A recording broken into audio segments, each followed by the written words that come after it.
I kind of have a confession to make. I'm in love. I'm actually loving this digital business because every single morning when I wake up, there is something new out there. New technological innovations, new business models, new applications that you can use. Always something new.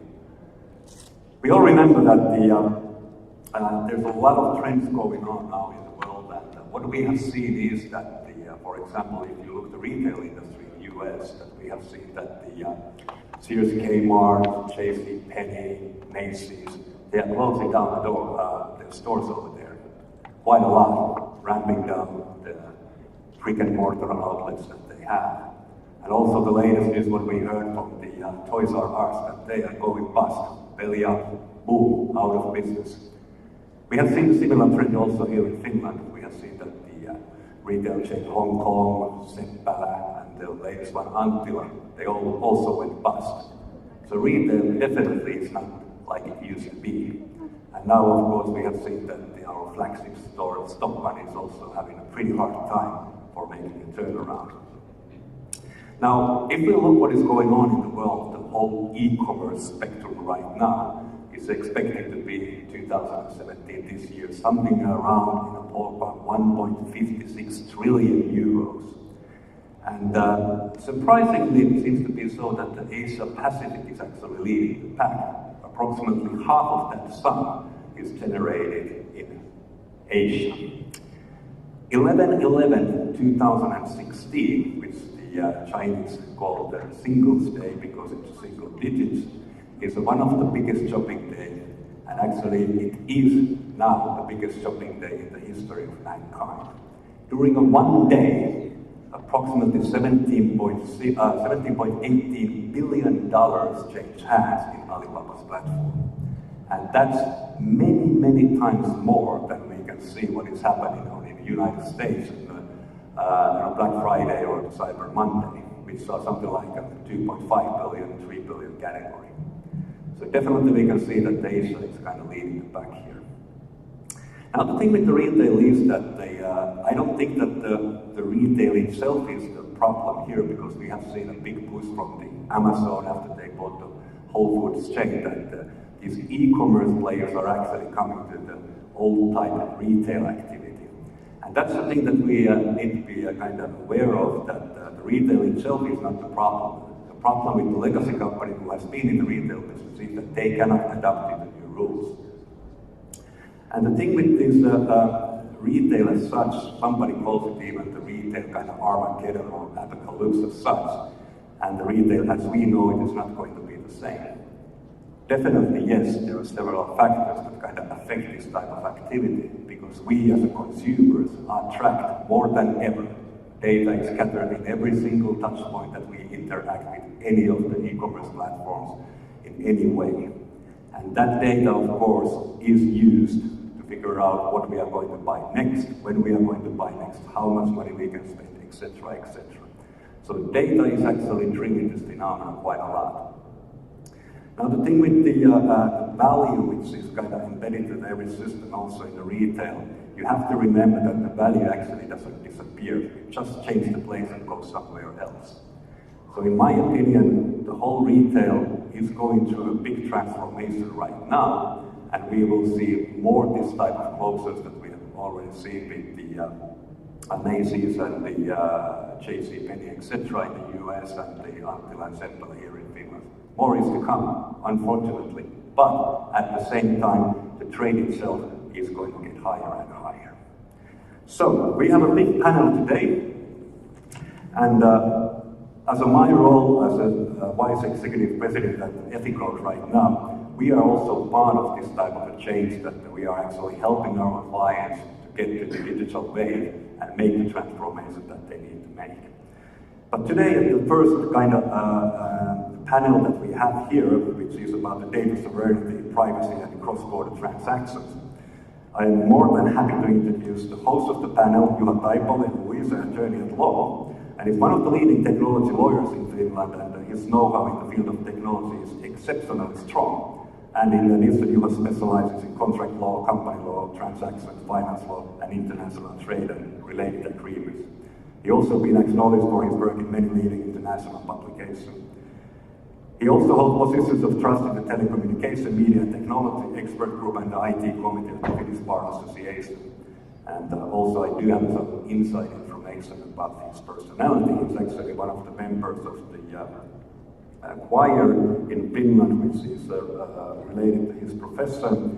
And the Finnish name, I couldn't figure it out any translation for the English name, but for the Finnish, the kuoron nimi on lainhuuto, which is a pretty kind of compelling name. Nevertheless, big hand for you and I, come over here. The next panelist that we have today is Jamie Davis.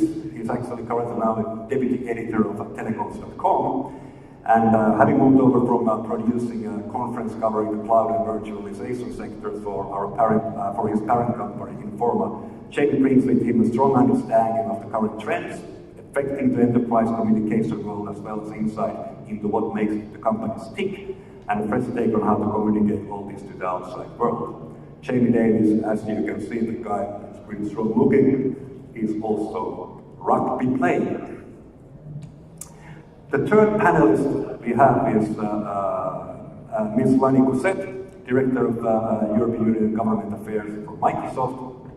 And Lani is a member of the Microsoft EU Government Affairs team in Brussels. She's been living there more than a year now. And she focuses on data and privacy issues. She also managed the company's EU academic partnerships. Prior to his role, she was a senior attorney at the company's headquarters in Redmond. And from 2014-15, Lani split her time between Microsoft and the Data Society Research Institute, where she was an inaugural fellow. She focused her research on online advertising and the economics of the internet. And prior to joining Microsoft, Lani worked as a reporter, investigator, and litigator.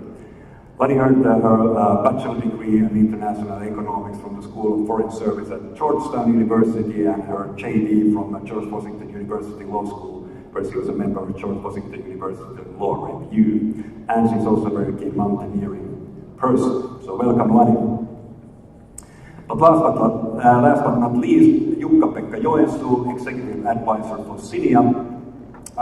He's an internationally recognized telecoms business executive and a legal advisor with a proven track record in building next-generation services and extensive new network platforms for both mobile and data segments. He joined Telia Finland in the late 1990s to build an international mobile and fixed interconnection platform, and later joined Saunalahti, an internet and hosting operator with virtual mobile operations, building the European-level services as general counsel for the company. And back in 2023, Ministry of Traffic and Communication in Finland asked Jukka-Pekka to make a business plan for the Baltic Sea submarine cable. So welcome, Jukka-Pekka. So let's give a big applause for the panel. Thank you. Is the microphone on? I think I can hear my voice. So we have a very good group here to talk about a topic that tends to get under the GDPR and the privacy side of things these days. I remember when all this technology started booming, and it was looked at as a huge opportunity for global business, free flow of data, opportunity for everybody, global economies. What we see today is obviously everybody's getting interested in their own angle. Privacy is a very good one. We need to deal with that. What we are talking here today with the panelists here is the role of the government, role of the legislature, the sort of whole national thinking in respect of data. From my own perspective, I think the problem with the legislator, I think JD brought it up just here before, is that our legislation, terminology, even the stuff that we do as lawyers, still works pretty much the same way as it did when data was basically documents, paper. We don't really have the right concepts for this kind of global free-flowing data / something. And I think what we're going to address here, and Lani is going to start first, is really the sovereign authorities and how they see this and what's happening in the world. And I really would like to get these panelists to give good views on their hopes and fears for the future. But let's start with Lani and her experience on the sort of European front and the government demands to their company, Microsoft. Please. Thank you, Johan. So I thought it would be useful to explain a real-world example something we've been thinking about at Microsoft to really illustrate this point around challenges that companies like ours face when it comes to data flows and the challenges of getting people to trust data that's in the cloud. Some of you may be aware, some maybe not. We are in the middle of litigation with the US government. This case started about 4 years ago. I can't believe it's been 4 years. We received a warrant requesting some email. This email we determined was stored at one of our data centers in Dublin. We looked at the warrant and concluded that we couldn't comply with it because we felt we were really between a rock and a hard place. Had we complied with the US government's warrant, we would have been in violation of Irish data protection law. So we challenged the warrant, we litigated the case, and last summer we thought it was mostly resolved because we did ultimately win at the appellate level. And the case is still moving forward. We've been thinking about it quite a lot this week and next, actually, because there is a pending petition before the US Supreme Court to seek the final potential for appeal and resolution of the matter. But I think that this case is a really good example to illustrate the kinds of challenges that companies are facing as well as individuals when it comes to cloud computing. We consider this probably a good example of defining what the problem is, and I'm looking forward to talking about the solutions, which I think we'll get to.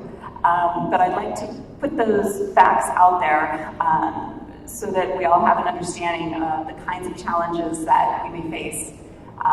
These challenges go to the very questions that governments want to manage on their own terms, questions of sovereignty, problems with conflicts of law, and the potential for disruption when this sort of issue comes up is pretty significant. As you see, we don't take it lightly to sue the US government, and in this case, we felt so much was at stake for our customers, for our users, for the industry, that we have been very focused on how this case works, and I look forward to discussing how we look forward to coming up with a solution to address those problems.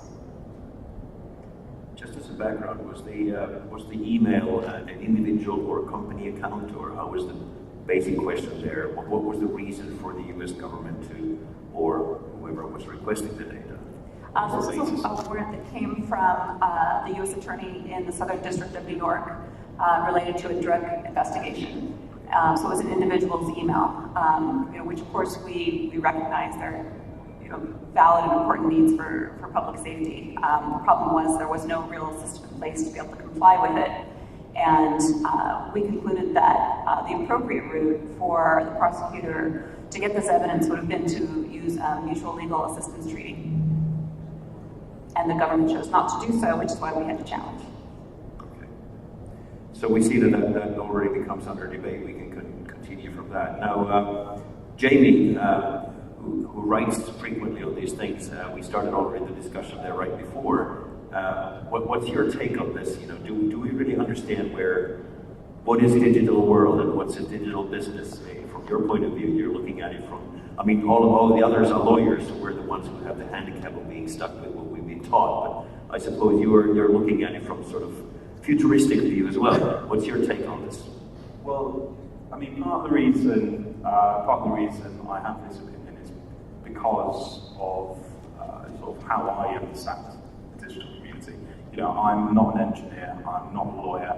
I'm someone who commentates on the industry, and I don't fully understand how the digital economy works. And from speaking to a lot of other people, I don't think they fundamentally understand how the digital economy works. This is going back to the basic idea of data being a new currency. How many people understand where their data actually is throughout the entire world, the internet? So how do you have a grasp on how your information and how your personal life online is being utilized by other companies? So from our perspective, we're in the industry. we're looking at it day to day and we don't understand it. So how can you ask sort of politicians or regulators or legislators or public servants whose job is to make rules, not to look at the digital economy, to actually create this system of rules to define everything moving forward, to allow innovation, but then to also protect ourselves against dangers that we don't actually understand even now. So it's such a huge question mark that I think this is part of the massive issue where you've got, you know, two governments trying to battle it out over a single email. You know, no one understands what the long-term consequences are, so you can't actually put your foot down and say, you know, this is exactly how we should go about it right now. And it's, I mean, don't get me wrong, it makes my job a lot easier, you know, writing about stuff that no one understands. It makes my job a lot easier, but it's a fundamental problem which needs to be addressed at a global level, not just on the individual, for the individual governments. Do you see that? I mean, it struck me there, it's a traditional question that you talk about the email server being in Ireland, but to me, with all the services now becoming more and more abstract and cloud-based and stuff, I mean, is the future going to be even more difficult to say where the data actually is, or even to say, you know, who owns it, does it have a citizenship, or, you know, where is it? Because it's everywhere. Plus, as you said, it gets duplicated, it gets repeated, it's everywhere. I mean, it's a huge issue because we're still relying on rules that were written in the analog age. And I think, you know, you look at when the last time that a lot of sort of digital policies were updated, you know, it's not every 6 months, which is the pace of change which the technology world is going through. We're still relying on sort of outdated rules, which means we can't actually make proper decisions. I think it's incredibly difficult, and there's no right answer.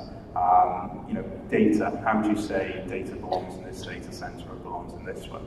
You know, if I sign myself over, I'm a British citizen, so in theory my data should stay inside the EU. But wait a minute, we've got Brexit. You know, should we be in the UK, or for instance, I'm a Google customer, should it be over in California where their company is registered, or should it be in their Asian sort of like data center because I used a game that was developed in Korea? It's so convoluted and baffling that, you know, there is no right answer, which is the problem.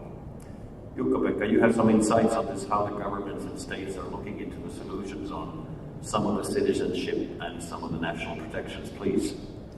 Well, thank you. I think it's a very good point of discussion. And I actually would touch on the point that you raised earlier, which is actually who owns the data, who has the control of data, and then third question is who runs the data. As we know, data is a new currency, it's a new oil, but it's also a very powerful tool, as we have noticed. I've been working with building cables connecting the continents, and then I've been working in let's say, getting investments and getting data centers to Finland, which could be a sort of a Switzerland of data.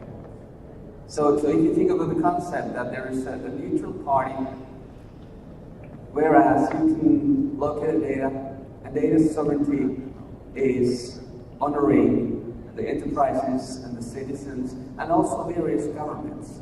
So you could create a sort of data embassies in another country, which is a very, very unique concept.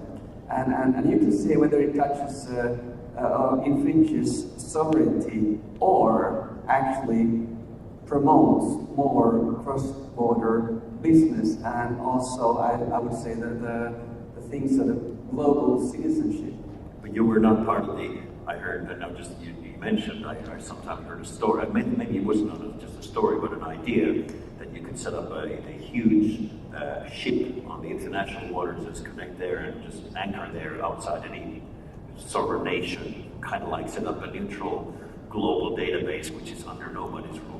Well, you can do that, and I've heard that Microsoft is planning to put the data centers, you know, in the ocean. So maybe we'll see the future. Like if you have read Jules Verne, there's this Nemo coming out, and you have the data sovereignty just fulfilled. Yeah. But seriously, well, one point I was asked a while ago that you know how horrible it is in Russia or China that they are trying to protect and restrict the use of data. And I said, aren't we doing the same in Europe with the privacy shield? So what I would say that we often forget that when the governments are making rules, they try to make rules, first of all, protect the citizens. Secondly, of course, promote the issues which are important for the government. And thirdly, maybe promote the business and enterprises. So those are the three things which are consisting of sort of a sovereignty of a particular country. But then when you have the data, which is a totally new concept, and then you try to create laws, and you have very different backgrounds and very different cultures. So you end up in a situation whereas the interpretations are varying a lot between different countries. And that's actually one thing which is creating the conflict. It's also that we don't think that way. We just think, why isn't it the same? But isn't the citizenship in the future like a matter of choice? Like if you look at Estonia, you mentioned earlier that you know, you can become an e-citizen and kind of like do some business under different jurisdiction. How does that work from your point of view? I think it's a great concept. I haven't applied for that citizenship yet, but I think it's worth thinking. And of course, I come from Lapland, and I'm first of all very regional. Secondly, I'm of course very Finnish, but also very European. But the end of the day, I think that I'm one of those which Theresa May said that does not exist, which is sort of global citizens. Because we have a lot of people around the world who think alike, and I think that that's something we should take into account when doing the sort of next stage regulations and thinking. Because more and more of us are thinking, you know, cross-border, even though we have our heritage. And that's something, you know, worth thinking of. Melanie, the Microsoft Cloud obviously is a big thing these days. I mean, how does a business, or I'm not necessarily talking about an individual, but a business now dealing with Microsoft, how do you see this cloud? How do you give the comfort going forward for your clients in respect to the cloud being, let's put it this way, meeting the requirements or meeting the ideas of your corporate clients who want to do business and be sure that the data is somehow, I'm not saying now that it remains theirs, but at least it remains in somewhat good control. What can you do? I mean, you mentioned before that you're like stuck between a rock and a hard place because you get pressures everywhere. So I'm putting the pressure of the businesses. How do you address that? It's a very good question, and we get this question a lot. It's fascinating hearing these creative ideas and how to come up with a creative solution that's maybe market-driven with how to deal with these problems of sovereignty and respecting sovereignty of a country, but still being able to really harness the potential for the cloud. And so I think, you know, there's definitely a demand for a variety of scenarios, depending, of course, on the customer and what kind of offering we may be able to offer. So definitely, I mean, this can be addressed in the interim, you know, basic supply and demand and thinking through the market fix. But I think a more interesting question and something that Microsoft has been, you know, putting a lot of thought into is how do we really think about building a rule of law from the bottom up? I mean, this is an enormous task, but I think that some of the problems that we're discussing today and the challenges we face, I think are really going to require thinking through, you know, very old law that's based on territory. And how do you convince governments and legislatures to give up their original notion of jurisdiction and be able to shape that to the nature of cloud computing, which is everywhere. I think Jenny mentioned, you know, Microsoft has data architecture in which we are able to determine where the email is located, and that's not the case for every tech company. So, you know, we all face, you know, significant challenges, and in the long run, I think that we are very focused and wanting to contribute to this dialogue and coming up with ideas to define a new jurisdictional scope that would respect sovereignty and be able to manage very real needs with privacy and security. So you would be saying that you can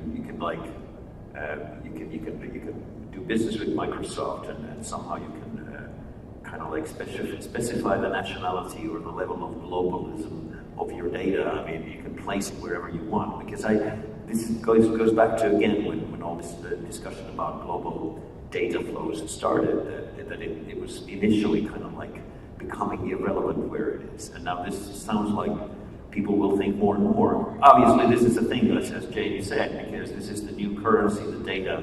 Everybody looks into it, and you hear every day how many times it multiplies the amount of data. Or let's just think about the machine-generated data that will come to play.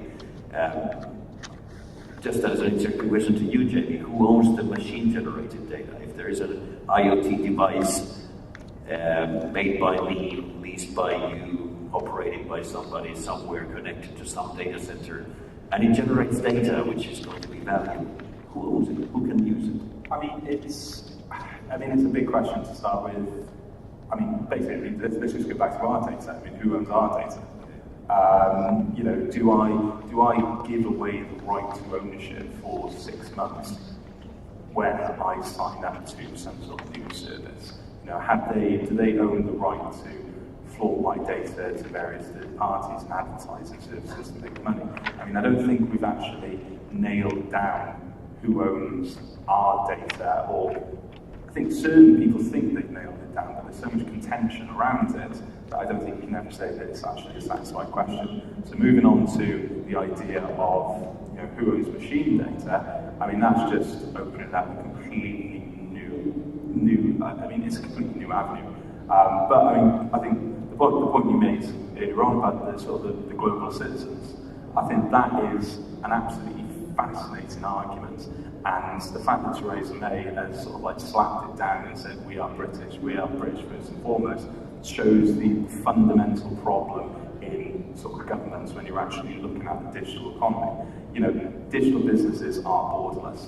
They are everywhere. Even when we're trying to create a European bloc, we're actually going against the basic concept of the digital economy because we can't connect us.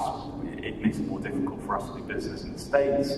It makes it more difficult for me to do business in Lithuania, let's say. It's the basic idea of governments being very limited to that country and trying to legislate for that country completely contradicts the idea of digital economy, which, before that's sorted out, I don't even think you can go towards the question of who owns data, who owns machine data. Machine data, that's fascinating. Who owns, can you allocate that ownership to an artificial intelligence body when that starts coming, or does Azure or Cortana suddenly become sort of like, does it create, since it's creating its own data, should it be legally responsible for it? I mean, AI is going to be able to make its own decisions before too long, so why not give the ownership of the data to an artificial intelligence solution? It's these huge questions that, until we get to the very basics of who owns data now, we can't answer it for AI, for machines, for anything moving forward. I think the basic foundations are still wobbly, so until we fix them, we can't move further up. I would like to raise a point about this data and clouds. If we just take a big picture, there are basically two sets of clouds. You have sort of public clouds. It doesn't mean it's all open, of course. You have cybersecurity and that in place. And then the other issue is the private clouds. So really, I think that this concept should be more developed. So you can actually run global businesses and global things with mostly, let's say, public cloud solutions. But every once in a while, there comes issues in which you want to have your private data, which is located somewhere you feel safe. Because then it's about creating trust. That's all about, banking is a very old industry started in the 15th century. It's all about creating trust And that's how we can actually work this way through. And I also think that the governments and also sovereignty in a particular country, that should be honored, but it doesn't give them right to control or to run something which does not belong to them. So I think that we are sort of failing to just repeat this very basic concept. Which are the rights, which are the responsibilities? Do we have proper checks and balances? That we have neutral parties which take care of running the traffic and do not monitor that or do not listen to that? Just very basic things. So I think that's something we have to develop also in the global level, and also between the continents and countries, because that's something which no particular country should do. So I think we need sort of UN for data privacy. That might actually be a very good suggestion from this conference that we can bring up to the global scene. But I think, in short, I think, you know, from my perspective, you know, I started to kind of fade away the concept of ownership altogether. Not only because I can't determine, just focus on, you know, like you said, who controls, who can use, what they can do with it, because sometimes it's just impossible negotiation with everybody wants to own, although I sometimes let's just all own it. I mean, just a matter of defining it, so we can also agree that we all own it. But I think, you know, this is a kind of visionary discussion that we've had, and it really goes to the future. So I think I'd like to, you know, you really guys, from your own perspectives, kind of outline the worst fear and your biggest hope in this respect. Like, how do you see the world going forward? And I think we'll let you start again. I mean, again, obviously respecting a little bit your company's background as well, but also as you know, being heavily involved in this business. How do you see the biggest fear, and where do you hope this discussion about sovereign data and the data flows across the borders should go or could go going forward? Okay, this is always a fun question. I think my biggest concern or worry is really a recognition that, especially when we're talking about digital evidence in the political environment, there's a real need for urgency to acquire the data. And you know, I do acknowledge when I talk about building a legal framework from the bottom up, that takes some time and democracy as well. So I think that my biggest fear is that in the interim, we've seen some unilateral attempts of various countries, some in Europe, you know, and I won't name all the countries because then we'll get into a different discussion. But I do have a concern that there are, you know, very real worries, and countries are passing laws where their law reaches extraterritorially, and that doesn't create a good backdrop to build a rational and durable and lasting international solution. So I think that's my biggest worry. We have to work harder and faster to think through what a patchwork of frameworks could look like, and try to prevent these unilateral approaches that I think are really going to intrude on our ability to respect sovereignty and ensure that the system is built with the right amount of procedural rights and privacy, as well as respect, you know, the needs for law enforcement. Jamie. So my worst fear is we carry on going down the route we're going now, essentially. You know, we've got X amount of countries around the world. I can never remember off the top of my head how many countries there are.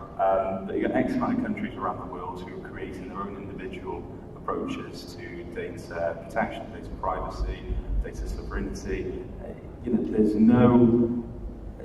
there's no coordinated approach, and you know, we're going to end up with 200 different sets of laws which are impossible to navigate, and it makes it impossible for startups to scale up across borders. You know, how many consultants would they have to employ just to make sure they're compliant in every single jurisdiction. It's an absolute minefield. I mean, that's the first fear I have. The second fear, building on the idea of, you know, we carry on going the way we're going now. We've got laws which are based on a completely different form of communications. And if we carry on building on top of sort of the communication laws we have now, digital communications are fundamentally different, and we're just going to create an absolute whirlwind of problems in the future if we carry on down this route. My biggest hope, and I honestly can't see it happening because we're, as people and as a technology industry, we're very self-defeating. But we have this, this international body which just says we're going to define all the laws. But like I said, as people, we're self-defeating. As politicians, they like to grab all the attention themselves and have their name on a bill that they put forward, so they're never willing to give away sort of any responsibility or any credit. So I'd like it to happen. The skeptic in me and the realist in me says, no, it's never going to happen. So JP, that is the United Nations of data. It is. But first of all, I have to confess I'm a dinosaur. Our generation, so my generation, we are the last ones who remember the life before the internet. And that's actually also my biggest hope, because I think that my kids and hopefully my grandkids and so forth, they represent the new generation, and believe me, they are smarter than we are. They see the world in very, very differently. I just read a very interesting book about the global tribes. So people, that generation has more common together than our generation or the previous generations. So I think that the world is going more global in that, ideological sense. So in that sense, I put my hope on that, because those rules, the people who will be in power 10, 15, 20 years from now, I think that they know. So that's my hope. My biggest fear is actually that when you build a society and this kind of world, you have two angles. On the left you have tyranny, and on the right-hand side you have anarchy. And that's actually, the world in coming this order. So which one you choose? So I think that we should choose something which is neither tyranny in data sovereignty nor anarchy, because you need to have proper controls, procedures, and things like that to be able to create trust. And my biggest fear is that we try to reinvent the wheel and putting wrong solutions in place, whereas we are creating more disorder before we get to our senses. So that's my biggest sort of hopes and fears. Thank you. I think to summarize, this was again taught to me by the younger generation when we spoke about globalization, and we tend to think globalization as a policy or something that we actually do or choose not to do.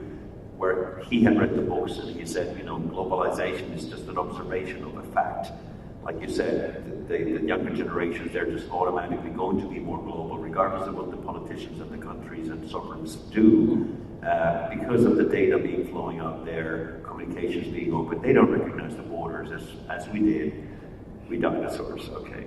But I think the big thing to bring out from this is that we're going to set up the United Nations of data, and we'll bring that up in the next summit that we have somewhere. I thank the panelists. This was excellent.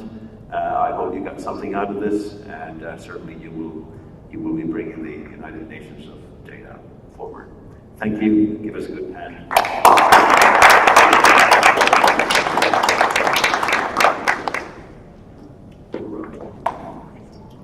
All right. Thank you very much.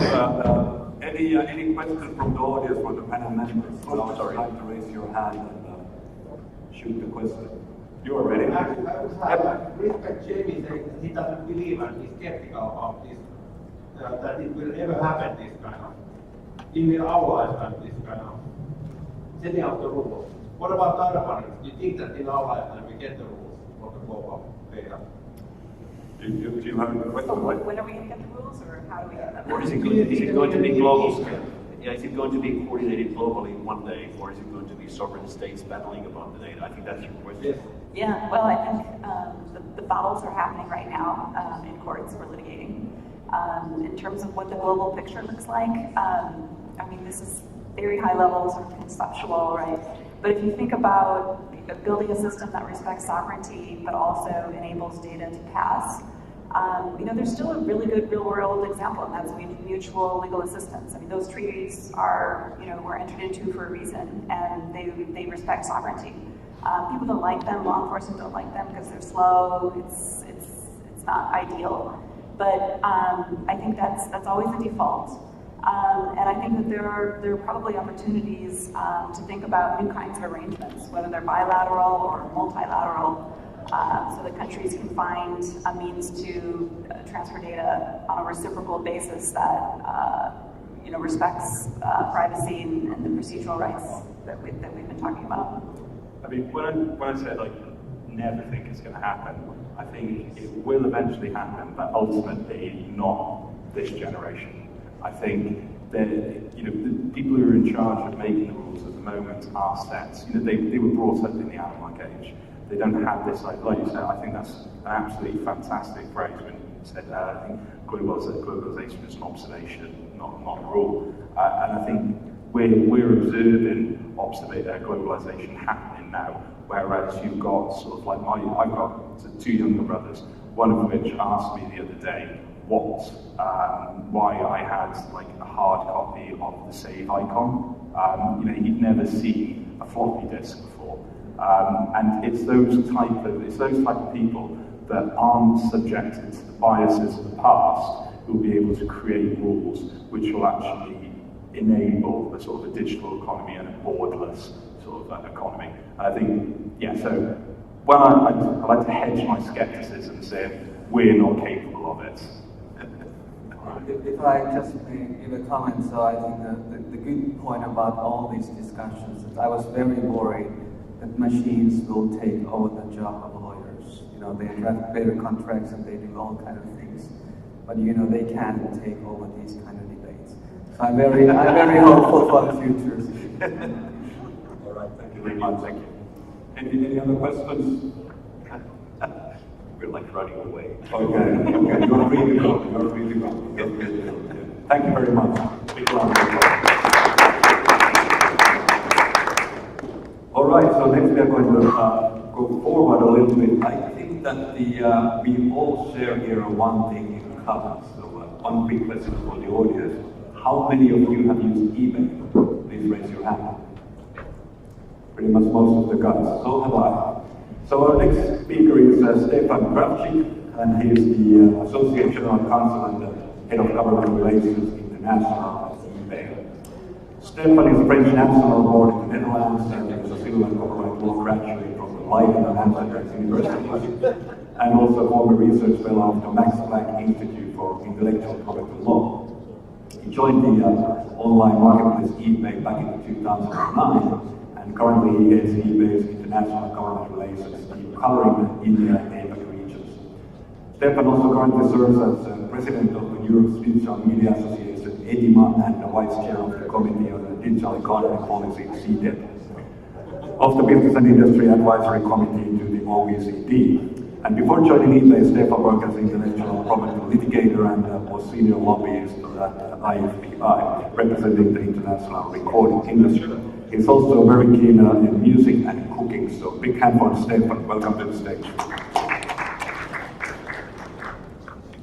Good morning. I hope this mic is on. Yes, it is. I was extremely pleased that there were actually a couple of hands raised when it was asked whether someone knew eBay or not. As we're talking about dinosaurs, first of all, I claim to be even more of a dinosaur than one of the previous speakers, Jakob, I think.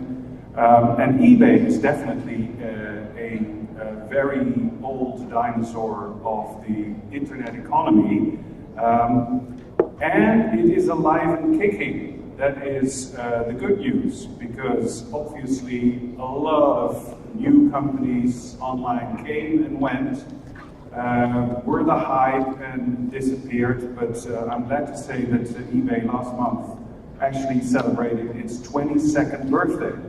We're from 1995, and were established by a Franco-Persian person, Pierre Omidyar, in his garage, as every internet company actually has been established in a garage. That's where the most inspiring moments in people's lives apparently happen. And Pierre wanted to create a website where people could actually trade shares in companies with each other. And it went up and running, and it kind of like died a very early death.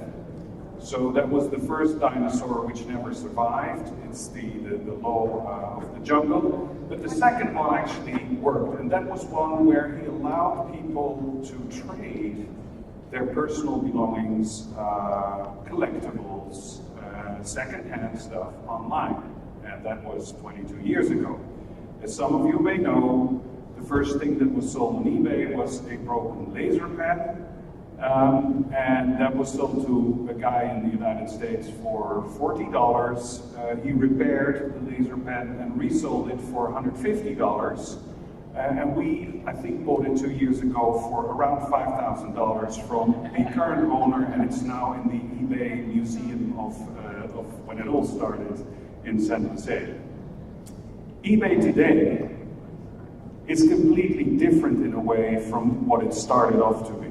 In the beginning, it was consumer to consumer, the C2C. It was an auction site, so you could bid, and it was all very exciting. Some people got very irritated when they lost their bids, but that's how eBay became popular.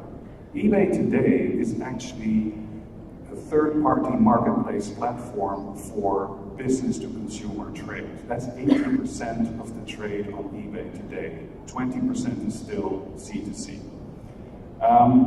And we have about 170 million active users around the world today, and there are more than 1 billion visitors on the eBay platform in the world. So we're kind of like the most global B2C e-commerce platform today. There are other platforms, Alibaba come to mind, Amazon. They each have their own, let's say, audience, but there's only one that has such a huge global reach for B2C third-party trade. And why is that important? Because what I'm going to be talking about a bit today is about the role and the importance of such platforms for small and medium-sized enterprises. And I still have paper. I don't have an iPad or something with my speech, and I also don't have any slides. It's just about what I'm going to say. No images, no statistics, etc., no big charts, because it's about human beings. That's why I wanted to, take away the audio-visual paraphernalia. It really is about people. The online economy is predominantly about people, because if it's not about people, then we'll end up with a global e-economy that is going to be about one search engine and one fulfillment platform. And that's it. No choice. Complete and absolute monopolies. And that's what we want to avoid.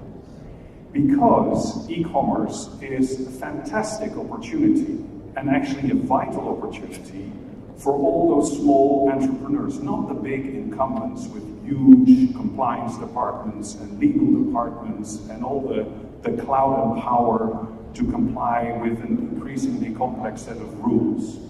It is actually meant to help and give an opportunity to the small player, to the niche player, to the shop owner, the mom and pop shop owners who actually try to survive in the high street where less and less people actually come to shop. Well, the online platform economy actually gives them an opportunity to complement their business, to prevent them from going out of business, and to start reaching an increasingly global audience.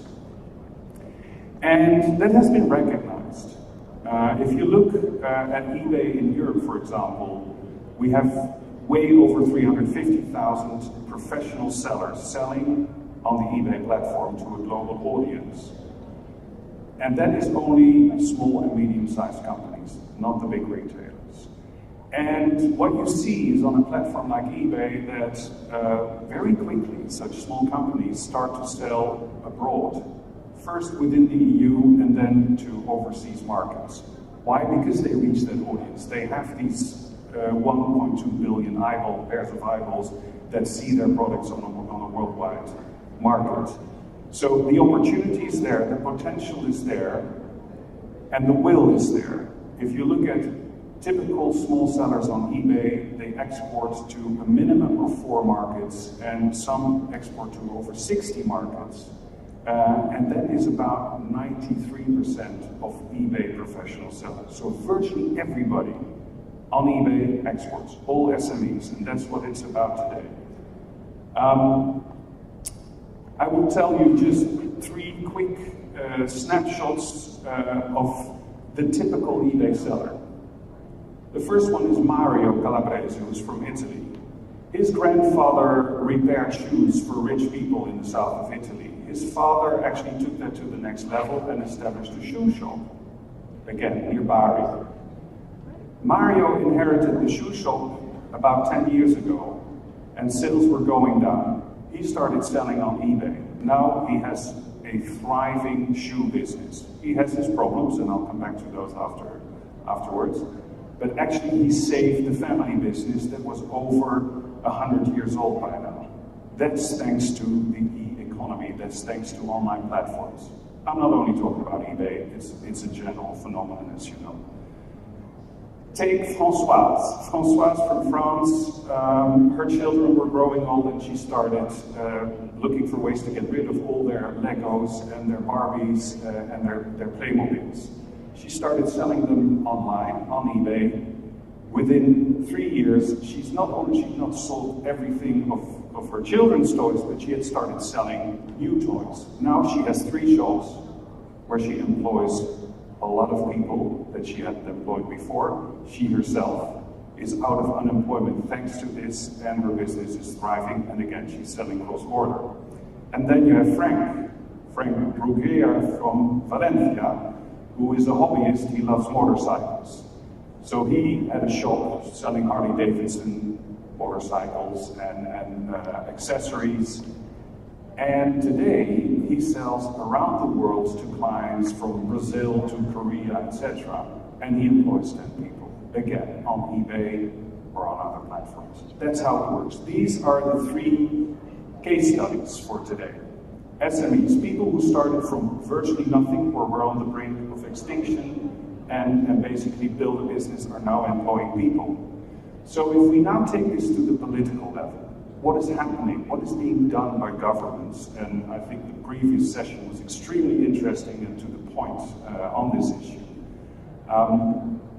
What are we seeing from our leaders in terms of political action to actually help these people?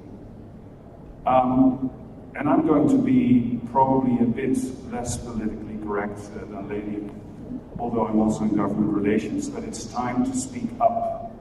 What we see around the world are 2 things.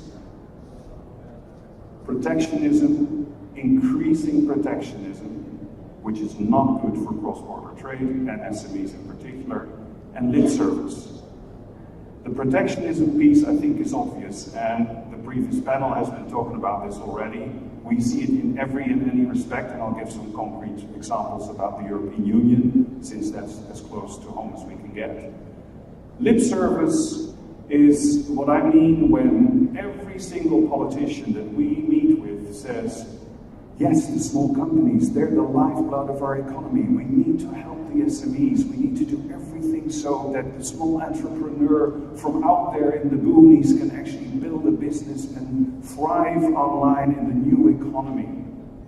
And what they do when they go back home and develop their laws, regulations, and rules is exactly the opposite. We see a trend everywhere to make the lives of the small player increasingly difficult, cumbersome, to create huge hurdles of compliance which they are not capable to meet, and will have to invest massive amounts of money which they can't. So we come to the trend, what I said before, and I want you to keep that in the back of your mind. the way this is going is actually going to take away a fantastic opportunity granted by an increasing level of sophistication of technology that would actually allow all these small sellers to grow and thrive worldwide, which many of them do today. We're actually gradually taking away from them that opportunity by throwing up massive regulatory barriers and hurdles. And so, at the end of the day, when this trend continues, we'll see less cross-border trade, we'll see one search engine and one fulfillment mastodont control global trade. And I'm not sure that is a trend that we would like to see materialize. So just to give you some examples, on value-added tax, if I'm a small seller in one member state of the European Union, up to a certain level, and that varies from member state to member state, I don't even have to register for value-added tax. I don't even have to pay it, so I can sell my goods without VAT. Up from a certain level, I'm big enough, I can start to comply with rules, then the rules apply to me and I have to pay VAT. That has a reason, and it's actually it's a good rule because it helps people to start a business, check if it actually is viable, and once it is viable and it's up and thriving, the trade starts really taking off. They can start complying with VAT rules, which, as many of you may know, are extremely complex. In every market, they're even more complex in 28 different markets. Now, eBay has been calling for what we call a mini one-stop shop for small and medium-sized companies in the EU. That would allow every small seller in any member state to comply with VAT rules in other member states if and when they start selling cross-border. They can then deal with their home regulator.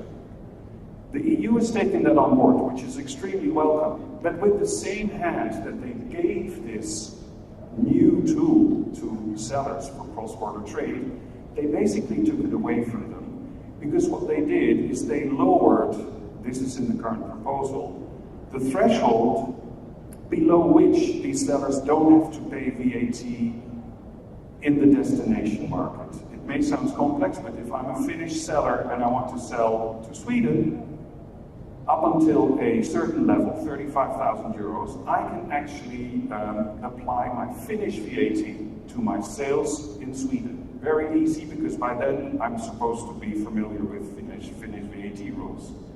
In the new proposition from the EU, I will have to start paying Swedish VAT under the Swedish VAT rules as of the first euro.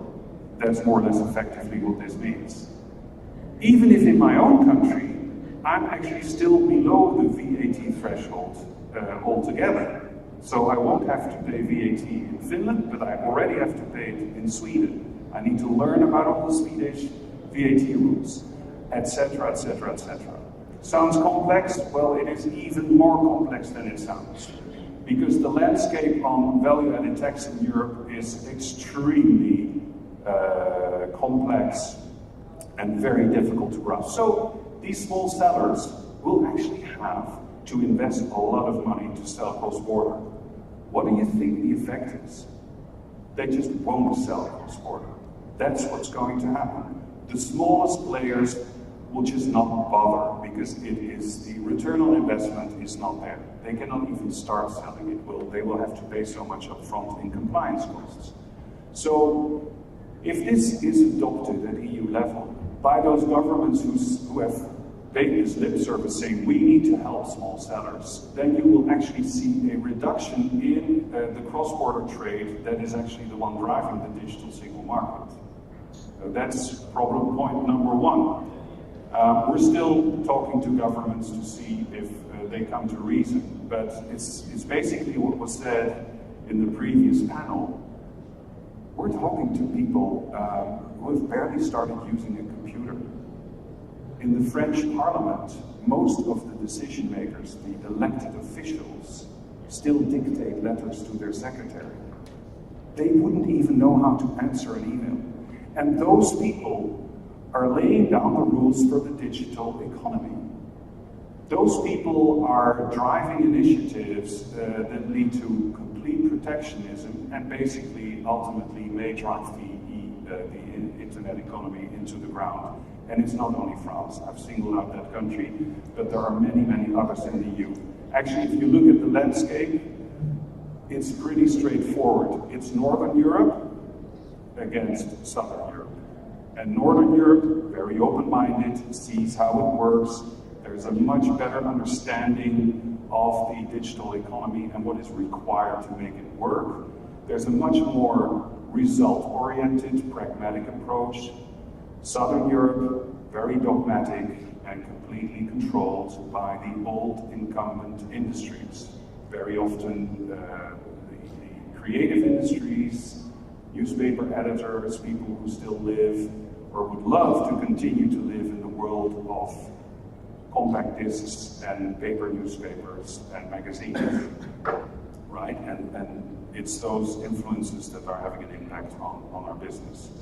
Then if I talk to the small sellers, and we ask them, what are your main obstacles in doing business?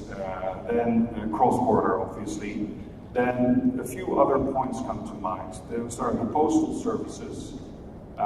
Yes, because the online economy really still requires or will forever require excellent logistical support.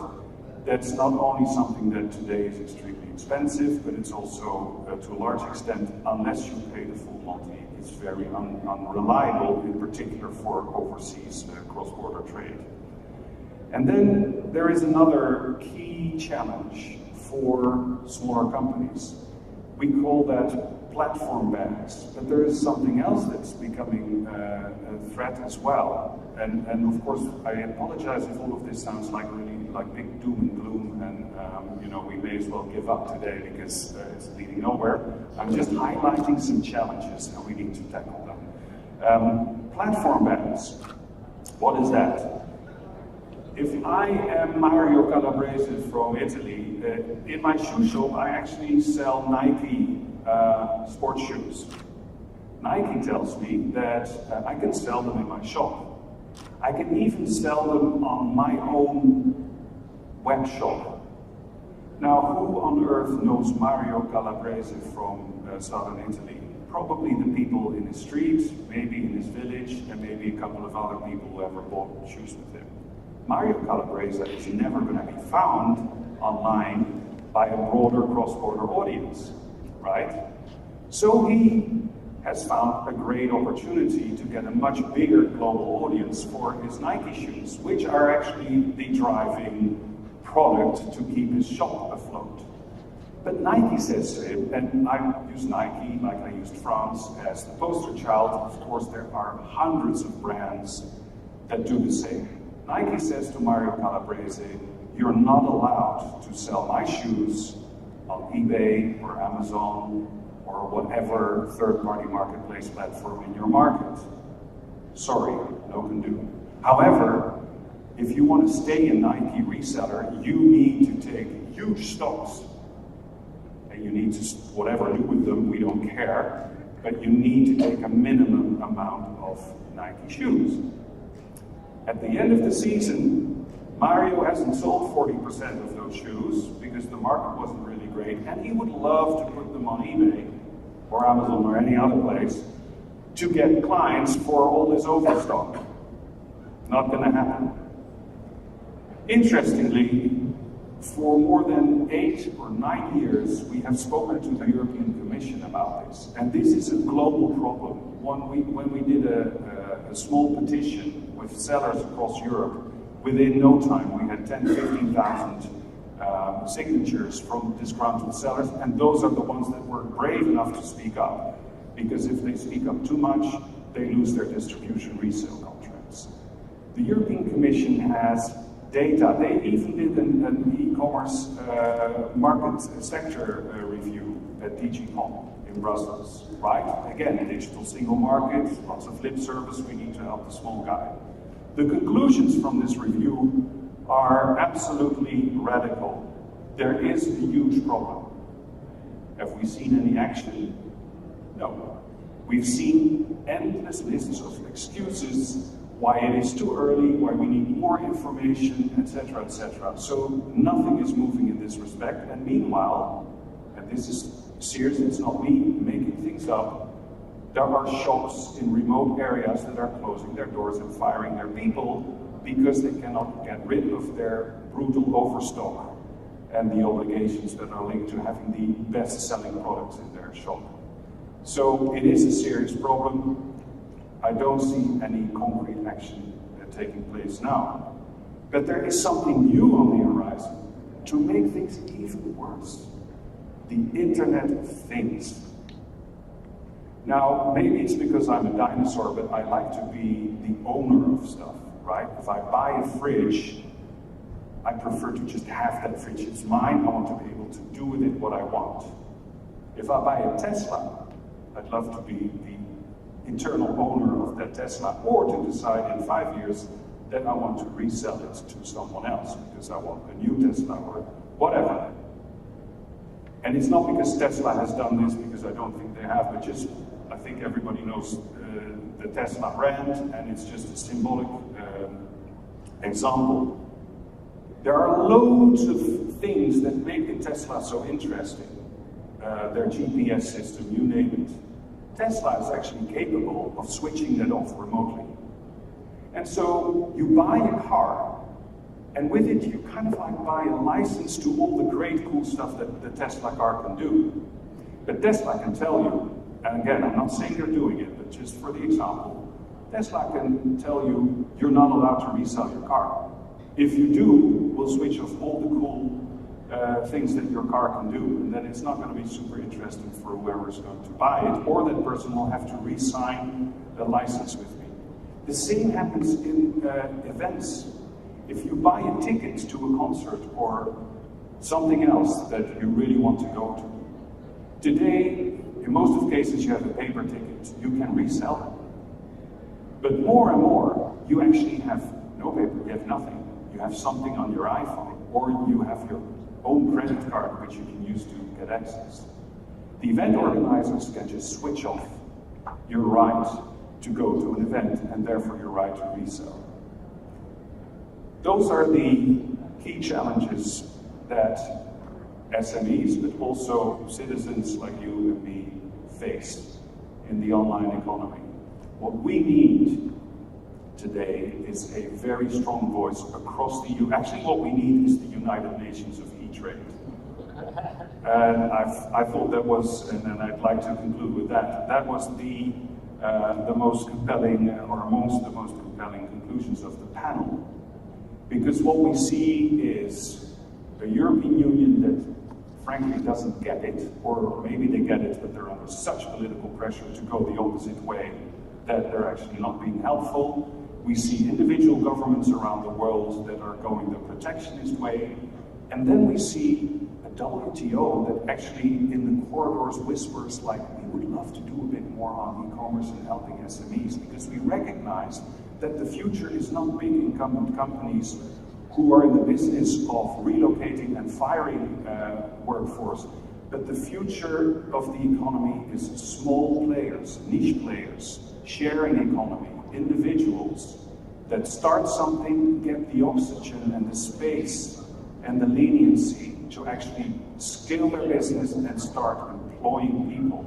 Those SMEs, what they need today is, I think, a dream, a supranational body that defines adaptable rules to the online economy and the ever-changing technology, and that can make it easy for them to be based somewhere and sell to the whole world. Because SMEs have showed us that virtually all of them have that ambition, they have the creativity, they have the drive and the capacity.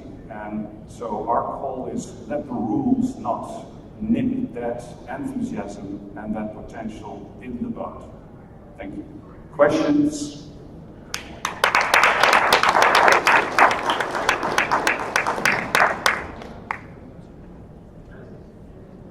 All right, thank you, Stefan, for the very interesting speech. Any questions for Stefan? You're not brave anymore. Yeah, I am, but he gave the microphone away already. Come on, Stefan, we have a question for you.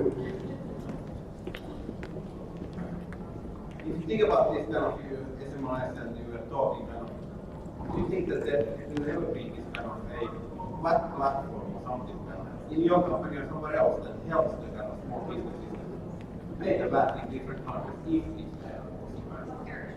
Yeah, so actually that links in with what I said before. Interestingly, that's now the discussion, right? Can we help SMEs? Yes, we can. But let's not forget, only the sun rises for free. So there are a couple of challenges there. First of all, however we do it, it will come at a cost. And SMEs' profit margins are already super challenged. So that's point number one. But point number two, and that's a huge debate that I think many governments have not understood, it's all about the business model of the platform in question.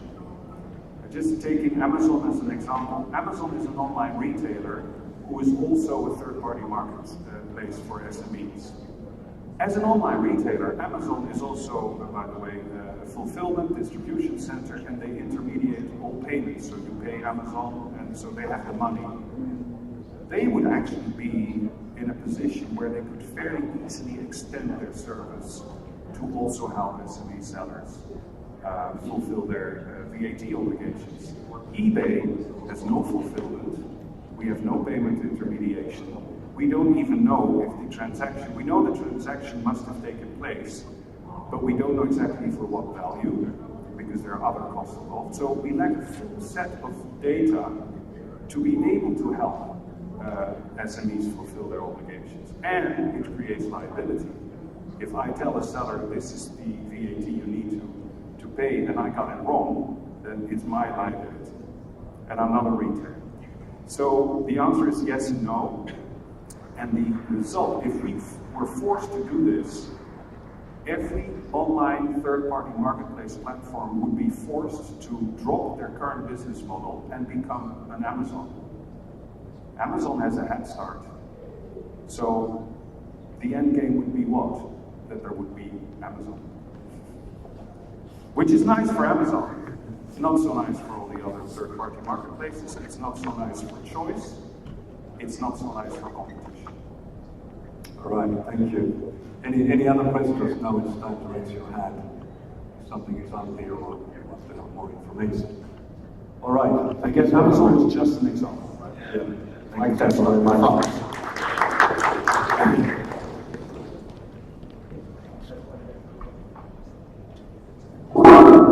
All right, so that was a very, very fascinating talk about the SMEs and the VATs and all the other problems and the hurdles and bumps along the way when you are dealing with the e-commerce.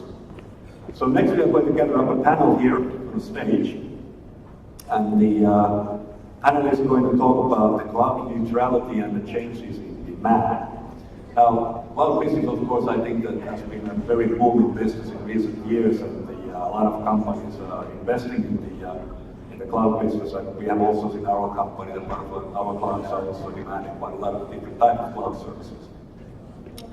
But the cloud service panel is going to be led by Richard Hall. He's the founder and CEO of Cloud Origin. And he has some 3 decades of IT industry experience in technology and leadership roles. And he's a fellow of the Institute of Directors and BCS, Chartered Institute of IT, former Accenture Certified Quality Assurance Partner, Bloomberg speaker on the impact of cloud technology and the lead cloud charge for the Protocol Data Cloud Awards. Richard also founded Cloud Origin in 2009 with a focus on the business impact of the cloud computing in the public and private sectors, also as an independent, pragmatic source of strategy and advisory services. On top of that, he's currently working with blue-chip brands around the world, venture capital, private equity firms, technology innovators of all sizes, from startups to world's leading retail and e-commerce brands.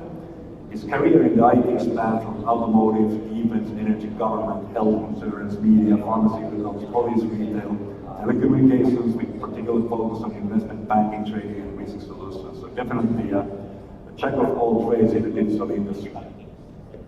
Cloud Origin has now advised private equity and venture capital deals worth over 19 billion all in all in potential enterprise value across US, Europe, Asia Pacific, including Accountor, Economic, Daniel, Every, Lesser Group, Singapore Data, Speed Ledger, and Unifound in the Nordics. So, Richard, you already mic'd up? Almost there. Okay. The other members for the panel, we have Mr. Chandan Lukes, who is actually CEO of KOJAC Data Campus. And he is currently responsible for the overall management of Data Campus, and specifically driving the sales strategy and customer engagement ahead of Data Campus official opening at the end of 2017. Chan has over 15 years experience in the data center and managed service industry, having served in a number of senior executive positions in the data center and managed service industry. And most recently, he spent 4 years as a vice president, head of managed services for GTS and the CEO of Colo. He joined European data center company Intexion Holding BV in 2000, where he worked for 10 years through its IPO on the New York Stock Exchange as Director of European Accounts and Managing Director of Intexion Belgium. The third member of the panel will be Mr. Keith Russell-Shaw, who is currently a Vice President of EMEA Equinix. And Mr. Shaw is a unique senior international telecommunications specialist who earned his postgraduate qualification in electronics, telecommunications, business marketing, and management. And he also has 30 years experience in the field of technology, business development, and sales. So I can say that it's very senior panel, so there's tons of data that these guys have between their views about cloud computing.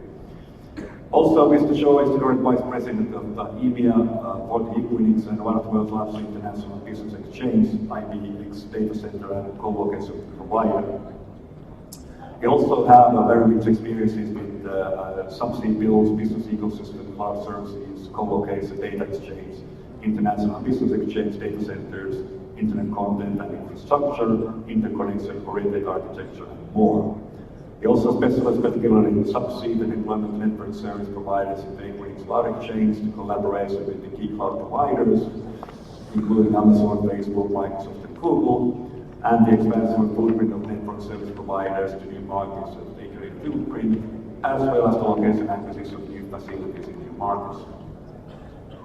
Then last but not least, we have Michelle Senegal de Fonseca, and she's an area vice president of Northern Europe for Citrix. And Michelle has developed a career of more than 30 years in international telco and technology industries. Currently, she's working as an area vice president, general manager at Citrix Systems.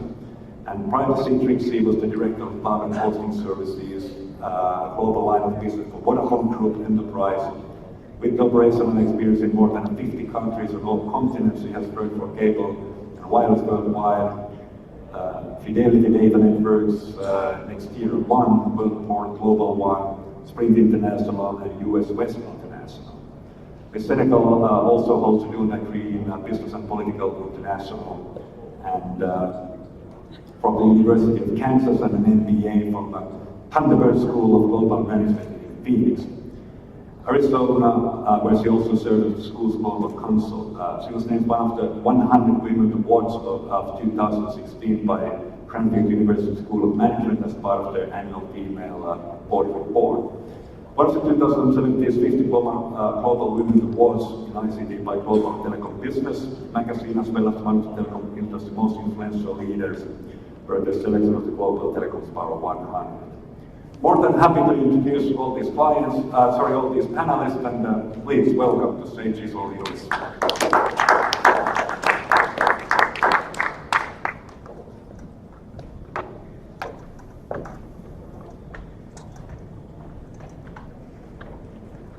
Good morning. There's going to be one change because I'm the moderator of the panel, and next to me, Keith, Richard, and JD.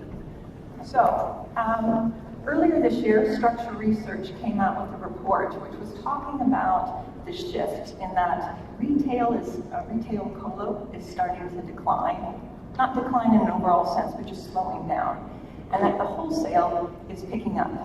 And as good analysts do, they went out and they started looking at, what are the trends and the root causes of that? And the finger is all being pointed towards the hyperscale players. So if you start to look in North America, in 2016, we would see that of the top 30 data centers, 2/3 of them were taken up by the large-scale players: Amazon, Microsoft, Oracle, Salesforce, and the rest.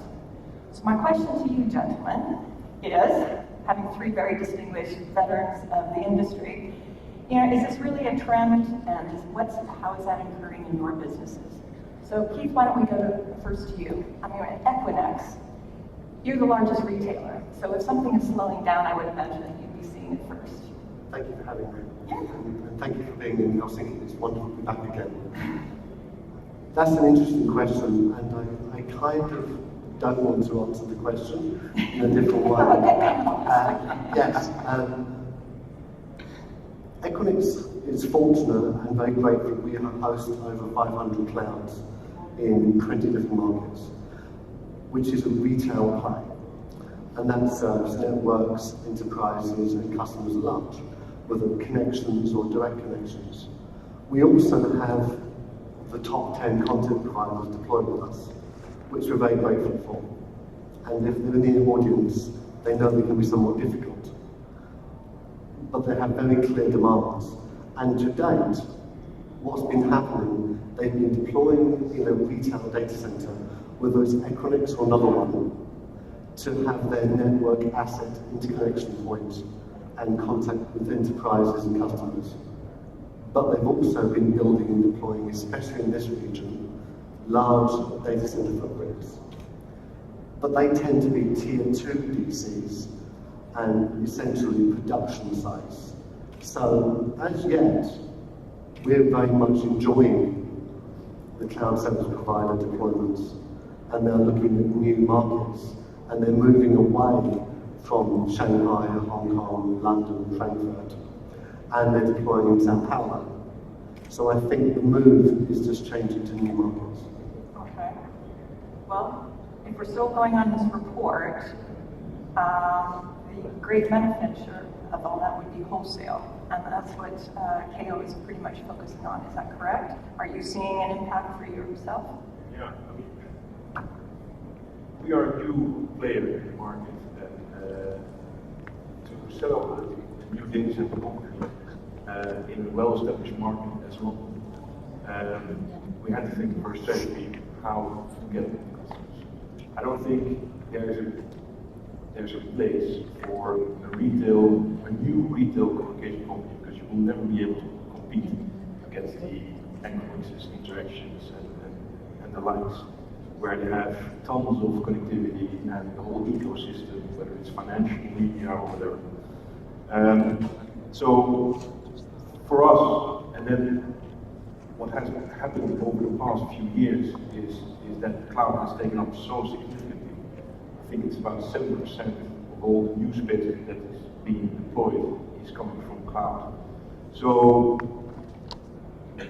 when our investors started this project, we immediately took all the power that is available in North London, 43.5 megawatts. Now, you will never be able to sell it to retail. Yeah, over a 20-year period. So we decided we want to be a player for the cloud services or the hyperscalers. What you see is that the trend, at least what I hear at this moment, is they're fed up with having 3 megawatts here, 3 megawatts there, 2 megawatts here, 5 megawatts there. The amount of effort it takes for them to do a contract of that magnitude or to do a contract for 20 megawatts is about the same. So we hope to take a role or play a role in that arena. But it does mean that we need to have a different business case than the Equinixes. We can't build as they are building, because we would never make a margin or a profit. Makes perfect sense. When I talk with my customers, though, almost always the discussion is more about what's happening on the workload rather than the space that it's going to be sitting in. Richard, you're advising a lot of these companies. What are you seeing? So I'd make a couple of points. Cloud Origin were mainly acting on behalf of investors, either directly into data center or managed service providers, or indeed into software as a service stack, or even BPO at the upper end of that process at least. And in one sense, if you do turn the clock back maybe 8 or 9 years, I think there was a view that the Microsoft and Amazon in particular, as they were making a big play into cloud, but perhaps building a lot of capacity in advance, which may be sitting idle, and we're going to force prices down that way, and then we'd all see what happened. And I think where there's clearly at the hyperscale there are these huge investments going on, I also believe they are pretty heavily utilised, and as we can see, for the hyperscale providers and with their own data centre investment, that also ripples out into wholesale and edge presence, to the point where whenever I walk into a data centre of almost any size these days, I can almost guarantee the anchor tenant is also going to be one of those major providers of all social networks as they cross over. If we look at, so second point would be, if we look at, really to understand the market, I'm coming from an application development background, I always think about what the workload is, obviously who's controlling it. In the past, whether you're a major corporate or a small startup software house, when you came to develop systems, you then, after that, you come to look for where to put them, and you choose whether you want to manage it yourself, do it in-house, go for co-location, or pick a model, but nearly always that model then invoked a workload being deployed quite near you, in a data center quite near you, in some sort of pay-as-you-go capacity. And of course, that's still a large share of the market, and what's important is also a large dollar share of the market. But if you think about actual workloads themselves, more and more the enterprises I go and see, their absolute strategy going forward is SaaS first. If not outsource first, then SaaS first. Then finally, if they have to buy it and run it, certainly find someone else to buy it and run it with them. And then last but not least, into their own estate or their own colo or their own managed cases. And that demand is often being fulfilled at a very different price point per workload. So, as a share of the market, when you measure the market in dollars, I think we're still being a little overshadowed by past buying behaviours, and there could be some dramatic step changes, perhaps step changes down in price, as people turn off entire data centres of their own, switch away from some colo models and managed service models, and go straight to a major cloud provision. And of course, that major cloud may be enabling a small SaaS startup to deliver something fantastic globally, or it could be a household name in terms of enterprise SaaS. But that then brings back the power, and at least the power in the sense of control and determination, means where it lives, how it runs, is now being chosen by a very savvy buying power at the top end of the scale, rather than a localized decision or enterprise decision at a more regional level. I think we're just seeing the shift in the power dynamics of that and the dollar impact of that. And if I roll forward another 5 or 10 years, I'd still expect to see far more demand for compute power, network power, storage going on, and no one disputes that. But perhaps more of that being by purchasing power being controlled by a few major vendors of platforms, and everybody or many people sitting on top of those. And if you walked into a data center in the future, I expect not just the anchor client, but perhaps 50 or 60% or 70% of what it does might be being purchased by one of those providers. Coming back on the software side, someone mentioned cloud neutrality to me, and that sort of means for me that software vendors make sure that they develop their APIs so that they are open and they don't lock out any customers or any platform development.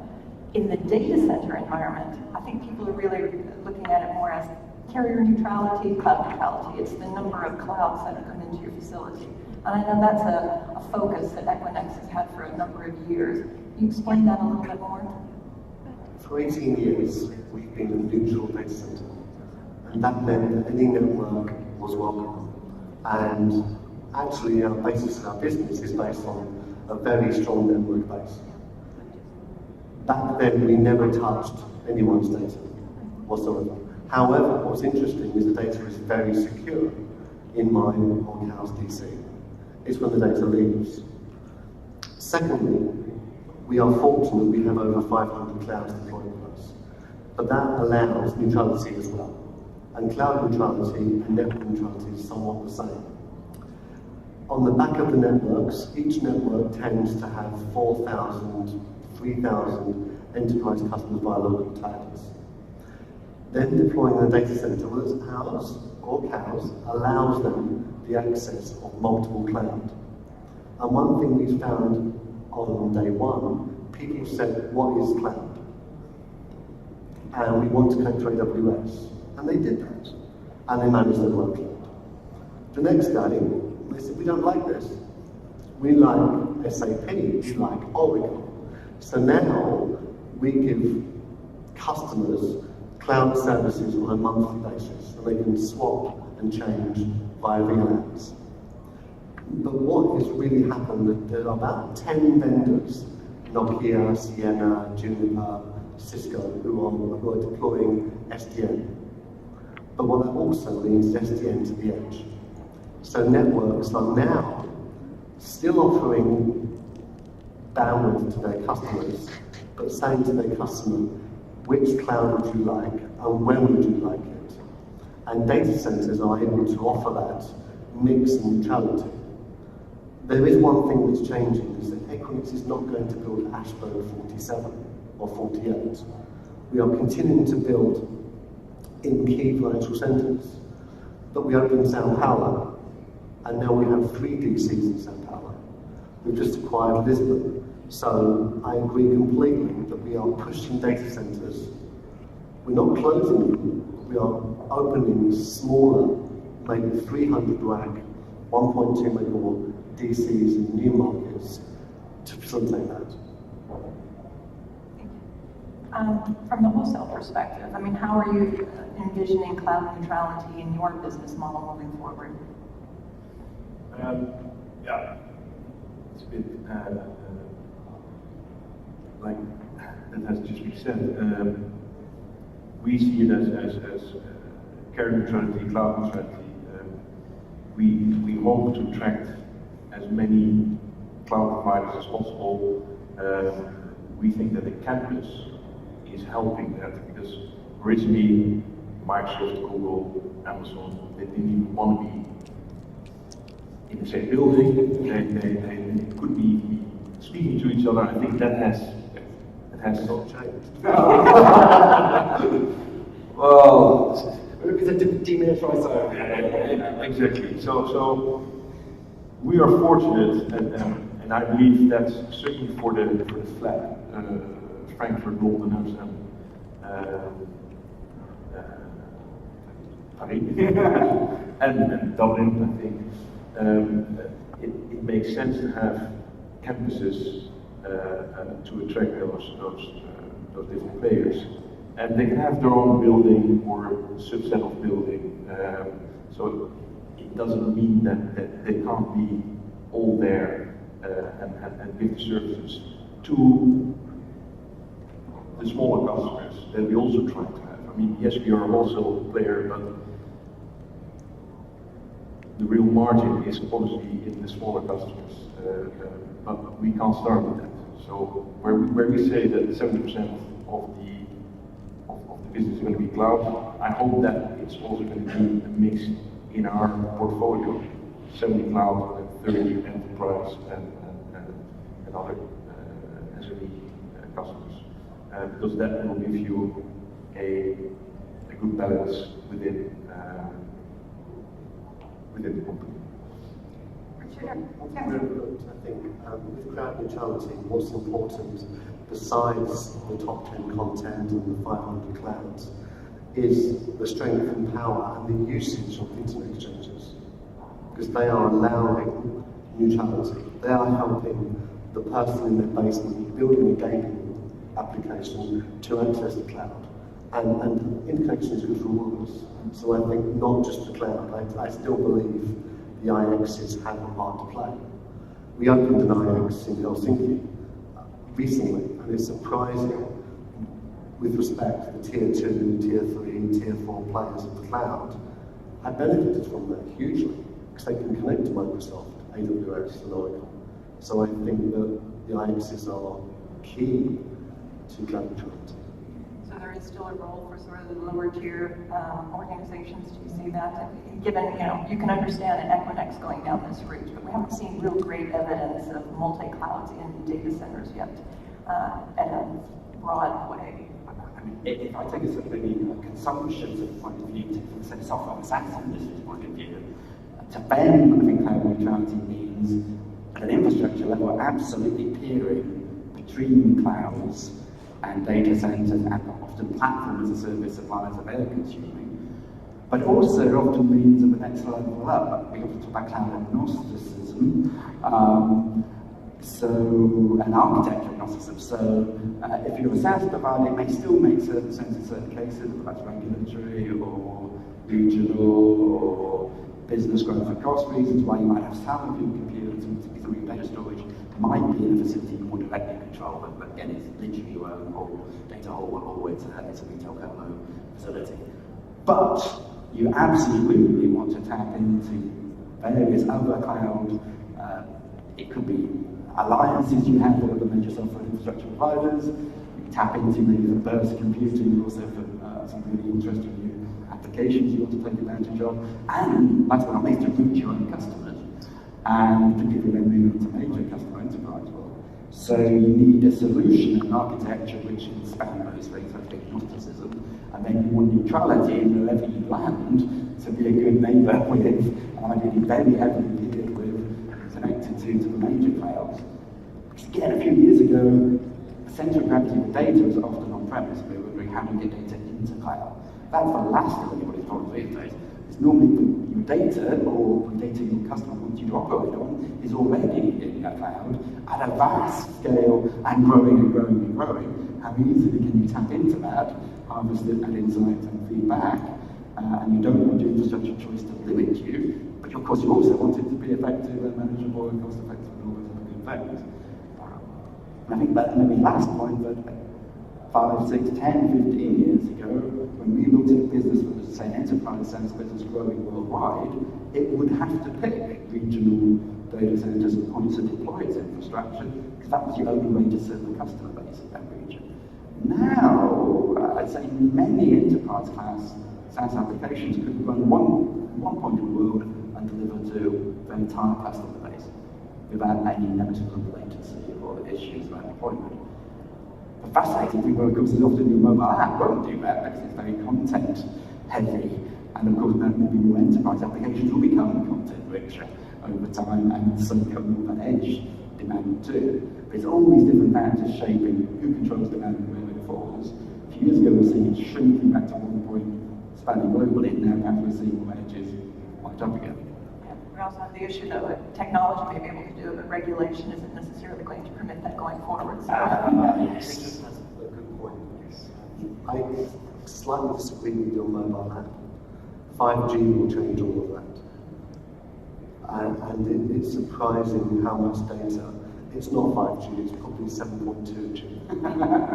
But how much data can be pushed to a mobile device. And you see markets in Africa, Southeast Asia, who don't have local towers, and they're streaming or mirroring Netflix via their phone onto a television.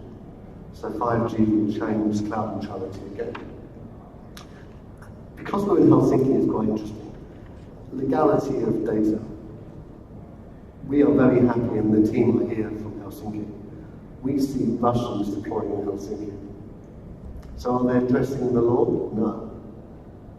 They're just finding a different way of serving their customers and their data. Are you finding regulation to be a big issue on your side? No? Well, at the moment, so much new stuff is happening in terms of regulation.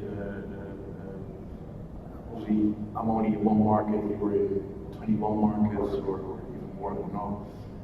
25. Sorry, all right, 25. We're in a market that's going to be changing in the UK, so... Exactly, and we're all waiting, what's the impact of that? I mean, Brexit, who knows what that will bring us, if Brexit even will happen. I'm still of the belief that it's funny though, I'm not English, so and then when you speak to the English, it is, oh no, the decision has been made, it is happening. It's not even a question. But if you look at all the implications that Brexit has on all facets of life, and what it has already done to the UK as a company, if you just look at London, banks are openly saying, look, we're moving a head office, we'll have a branch here because we need to be in the EU in order for us to do our stuff that we need to do. It's manufacturers that still want to be tapping into the EU, they have to have their regulation based from a country in the EU, so therefore they're thinking of moving out. Just simple things, the atom and nuclear waste, and even for chemo, you're part of the atom, but that's a European club.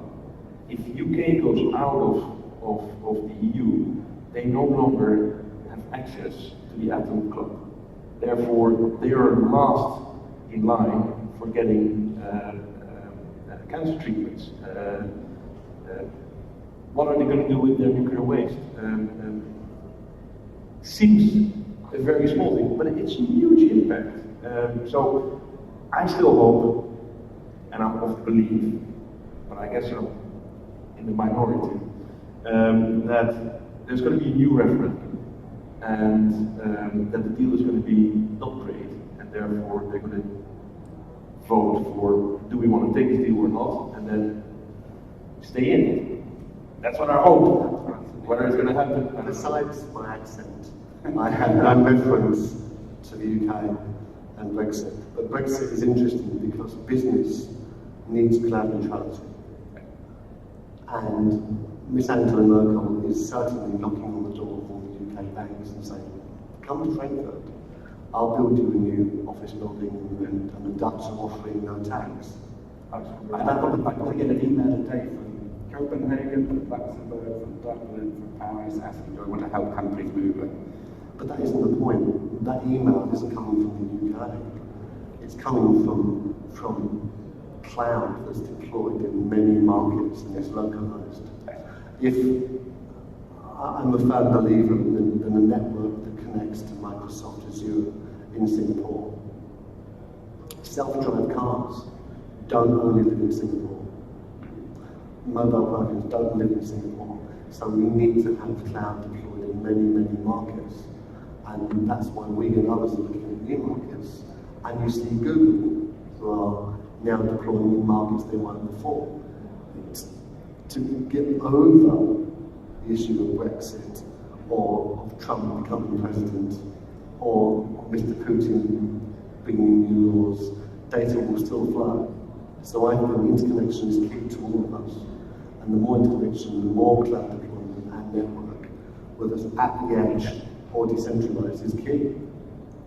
And I think I just also add here in a regional Nordic sense, the last 2 years we worked on deals in Nordics where a major provider decided it still very wanted to be in this business but didn't want to own the data centers, not run and operate them anymore, and it would separate out its managed services, its SaaS, BPO stack away from that part of the business. And another large and expanding client who's coming from perhaps more from the software space, actually acquiring more data center and managed service capacity.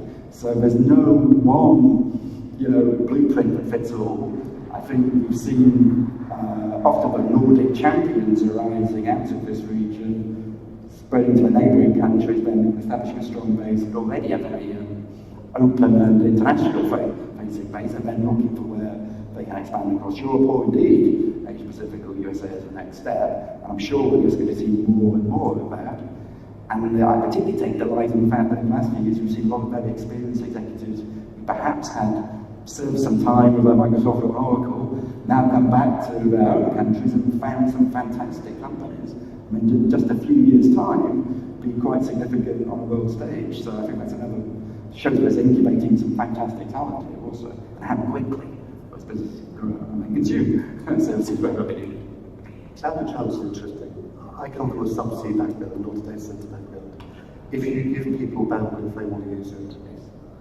We have 2 new subsea systems deployed in the the Nordics. In Helsinki, Stockholm, and new markets. Each fibre pair delivers 144 terabits of data.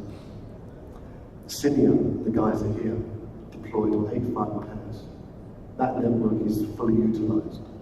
It's less than 2 years old. So is the demand stopping? I don't think so. No, you're probably familiar with the law of accelerating returns, where technology progresses and doubles every 10 years. And if we continue with that sort of rate of change, we're looking at 200 centuries of technological progress in this century alone. And I think when you start to look at that exponential growth, a lot of it is starting to begin with the hyperscale players, all based on, cloud technology and what it does for absolutely every industry.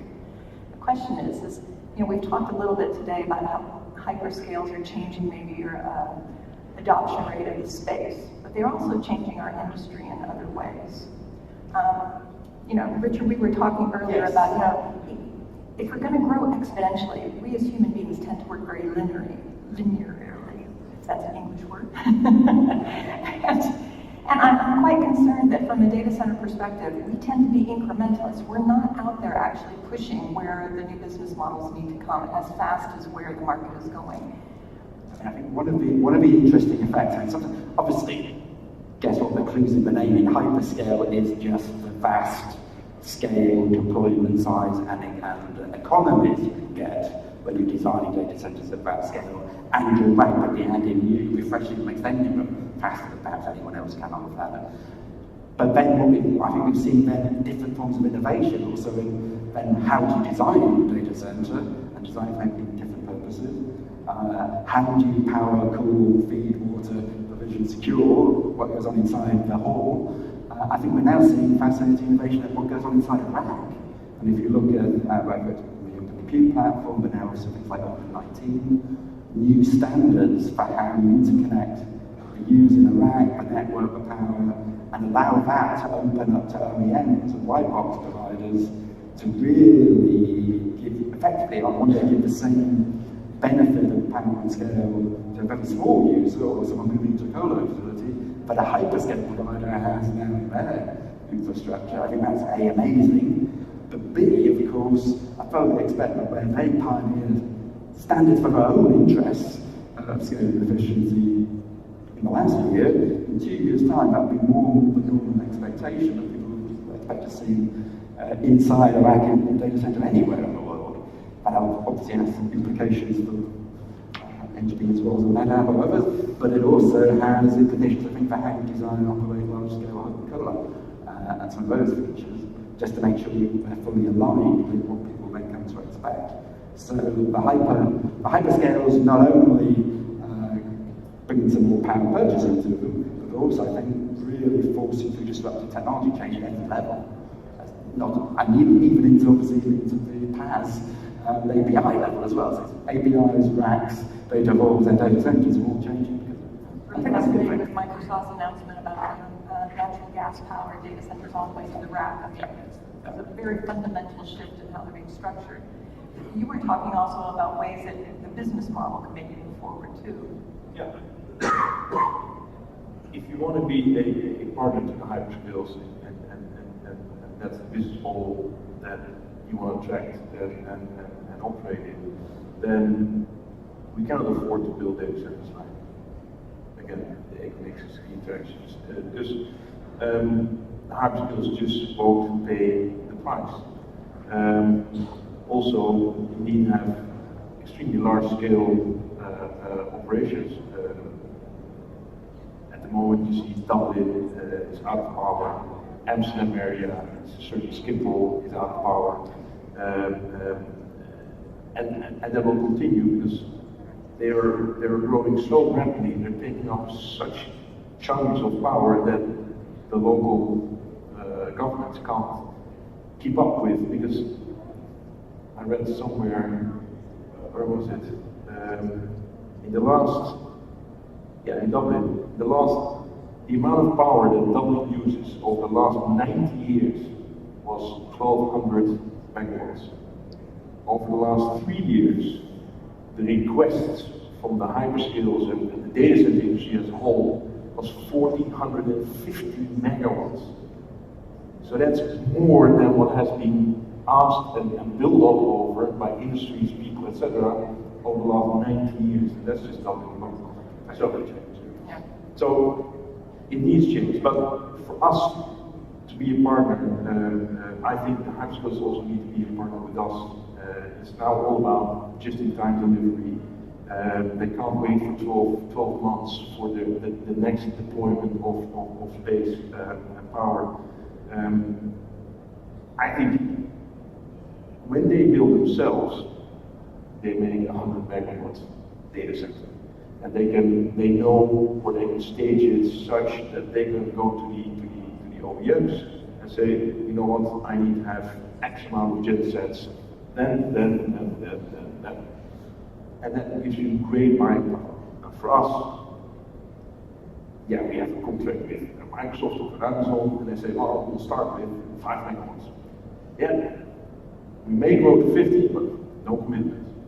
So, as long as I can't give commitments to my supply chain, I will never get that buying power. So, if we want to be that partner, and I think we want to be that partner, then we need to be in dialogue with them and say, okay, I take risk, you take risk, but at least give me a chance to plan it such that everybody will win. You'll get your rock bottom price that you are wanting, that you can deliver yourselves. I can only do it if you work with me. So I think that will change it. And I think we will go a little bit further, but maybe for the outside world. Do you have a comment? Yes, I have to disagree. Like that dissension. That's just not the case. It was, and I saw that in the home data center in Hong Kong, power getting higher and higher and higher. And today that isn't the case.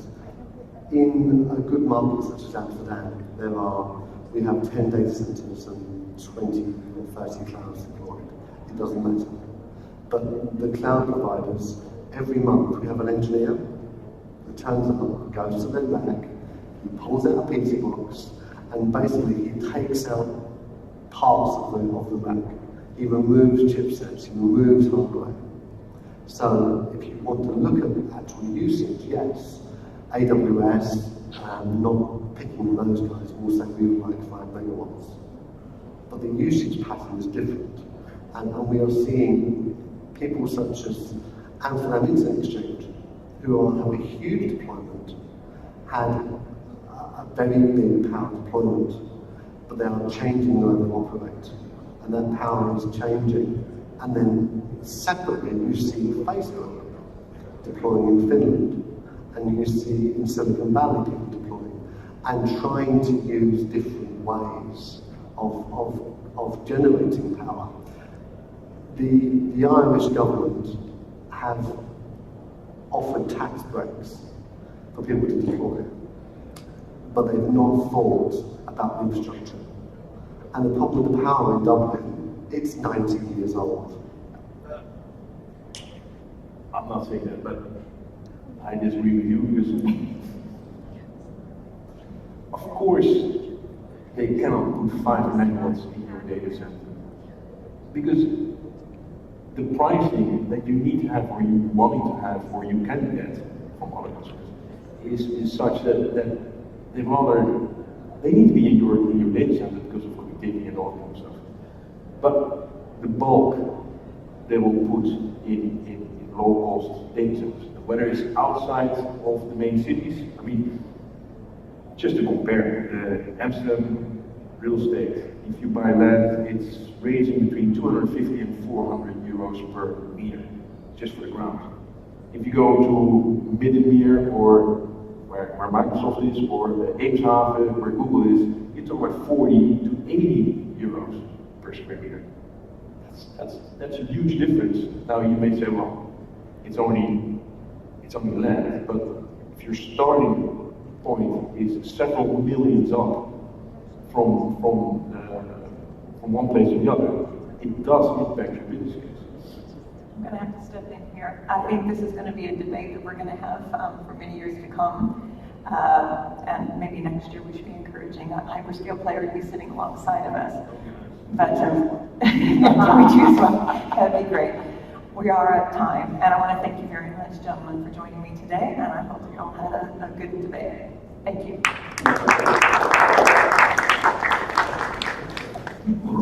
All right, don't leave just yet. Let's see if there's any questions from the audience. So, any questions? I know that you might have one now.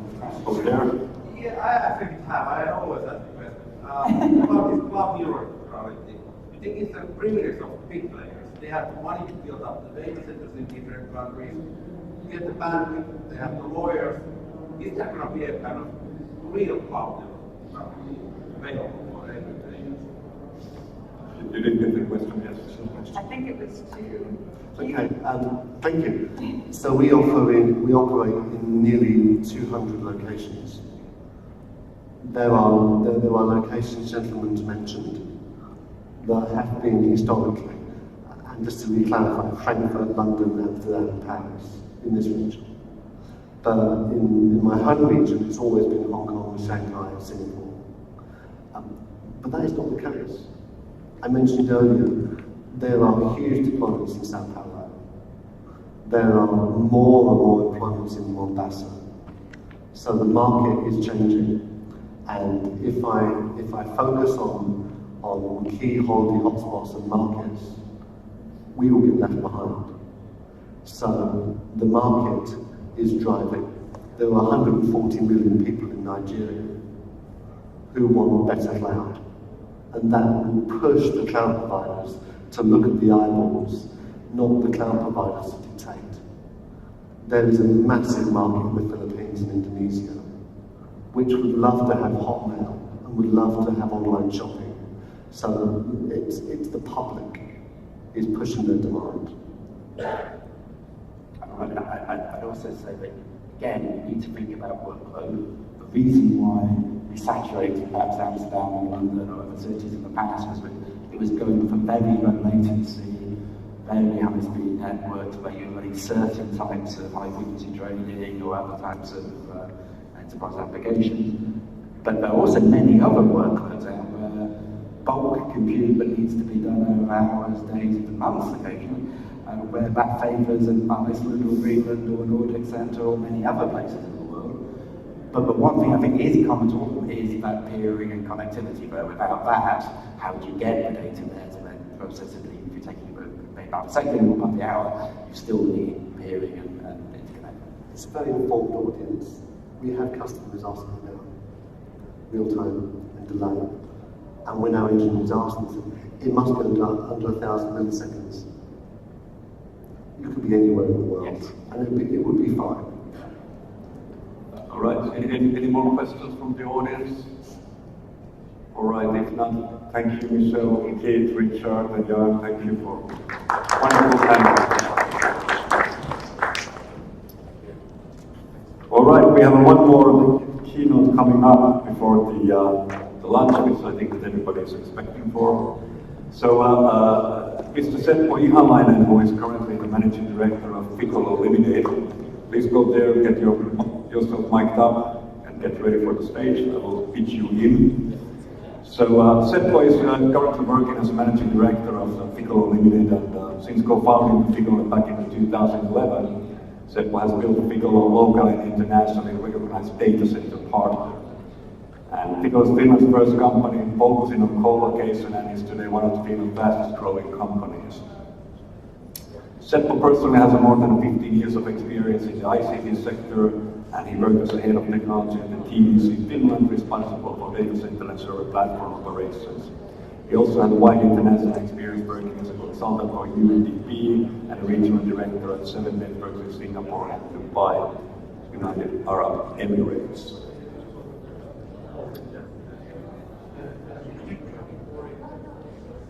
Yeah.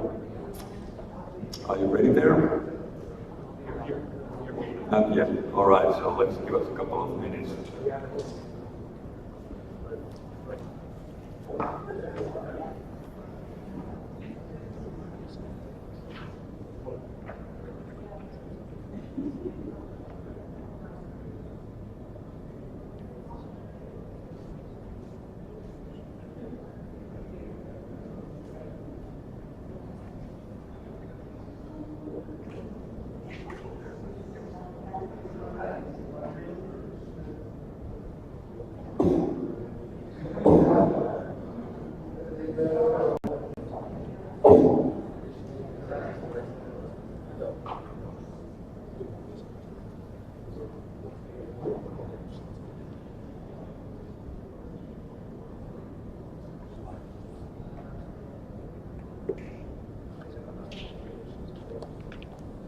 guys all set?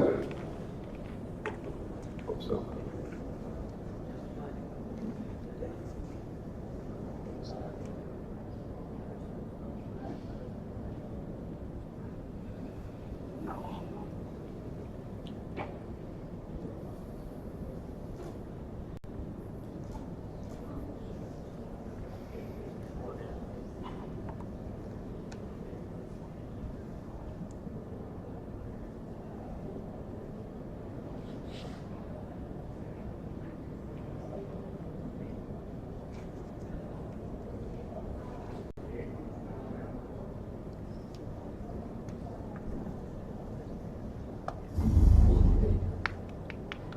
All right, sorry about the technical small delay here, but please give a big hand for Seppo Jalainen.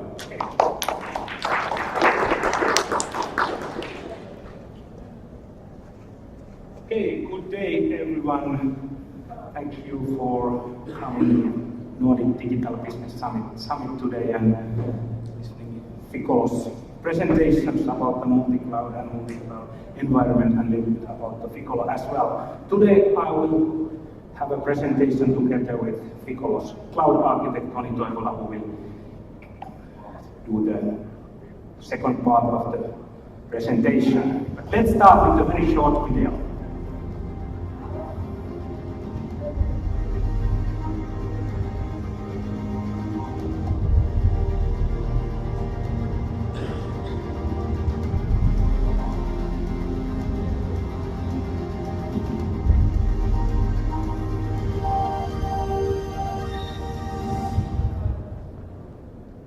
So this video was presented in 1 year ago around at Finnair flights as a kind of Ficolo advertising and telling the passengers that we know where the clouds are going, and today we have a news for that also. Ficolo was established in 2011, 6 years ago, and we were the first co-location focused data center company in Finland, and today we are evolving more to the providing different kind of cloud delivery services to our customers. We are a globally growing company. We have more than 100 customers. So we have around 100 customers from 6 different countries. Our customers are IT companies, software companies, other service providers who are providing cloud services to their customers. We are providing those cloud delivery services for our customers to help them to build cloud services. Why Ficolo has moving to the multi-cloud control? Market is changing. We have some very well-known statistics from what enterprises really want, where they are moving from the private clouds, single multi-cloud platforms to the hybrid solutions, but also they have multiple private clouds. They might have a multiple public clouds, and the multi-cloud itself has become a kind of trend for 2017. And also they have noticed the challenges in the using of the cloud services, and of course the cloud service cost and managing the cost is one challenge. Companies have a lot of different cloud services, and it's well known that there has different kind of shadow IT organizations established in organizations, and the CEOs and the other responsible persons need tools and ways to manage all of that. It's said that the public cloud is something new and fun and very easy and kind of advanced, and the private cloud is everybody knows it's more cheap, it's your own, and you really know where it is and how it works. But the challenge with the private cloud, it's not really automated as far as the public cloud is. And now what we have done, we have brought a new solution for kind of improving the management of the public cloud, and at the same time bringing the management of the private cloud to the same level. So today, the private cloud is as easy as the public cloud. It's as fun and advanced as the public cloud, but it's still more cost effective, it's more secure than the public cloud. So Ficolo has currently one data center facility in Suomila, near city of Pori, 250 kilometers from here. We have almost 10,000 square meters of underground military facility available there. It's built for 11 megawatts and 5 megawatts is the built-in capacity at the moment. We have been in operation since 2011. A week ago, we announced our Helsinki data center or Helsinki area data center plans and planning somewhere between 10,000 to 15,000 square meters, 10 megawatt data center to be in operations 2018 or early 2019. And if you want to know more about this, please come to Ficolo stand in A35 or A5 stand in the exhibition hall. And how we will beat the competition? We have identified 3 main factors for that. Number 1 is, of course, the price. Customers are not necessarily looking to the green energy at the first priority. They always look for the price. Second is the service portfolio. I will tell more about, next slide is more about the service portfolio, but also the service capability, the communications, the service attitude, and the way how we are working, how our customers know Ficolo is very important for us. And this part is something we will really develop in the future as well. And then, what are those cloud delivery services, as I have a couple of times mentioned?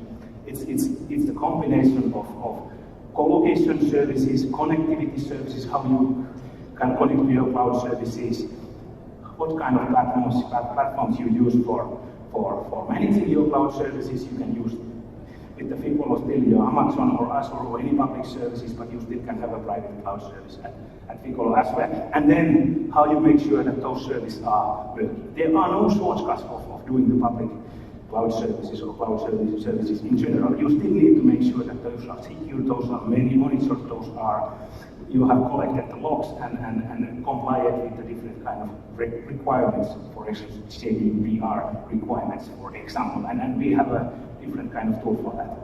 And we have released a month ago SaaS service called Ficolo MultiCloud Control. It basically brings all the ways to manage your infrastructure as a services. Those infrastructure services could be in any public cloud, those could be in Ficolo, those could be in any data center in Finland, those could be in your own data center at your own premise. It also provides a flexible set of platform as a service, different kind of SQL services, database services, application services managed by the Ficolo. And also, what is the most important, we can manage the whole life cycle of the instances, virtual servers, applications, and also bring new tools and integrations based on the DevOps methods, for example. And then it's time for Toni Toivola, who is Ficolo's cloud architect, and he will continue with the presentation. And please join the Ficolo stand later today. Toni. Thank you, Seppo.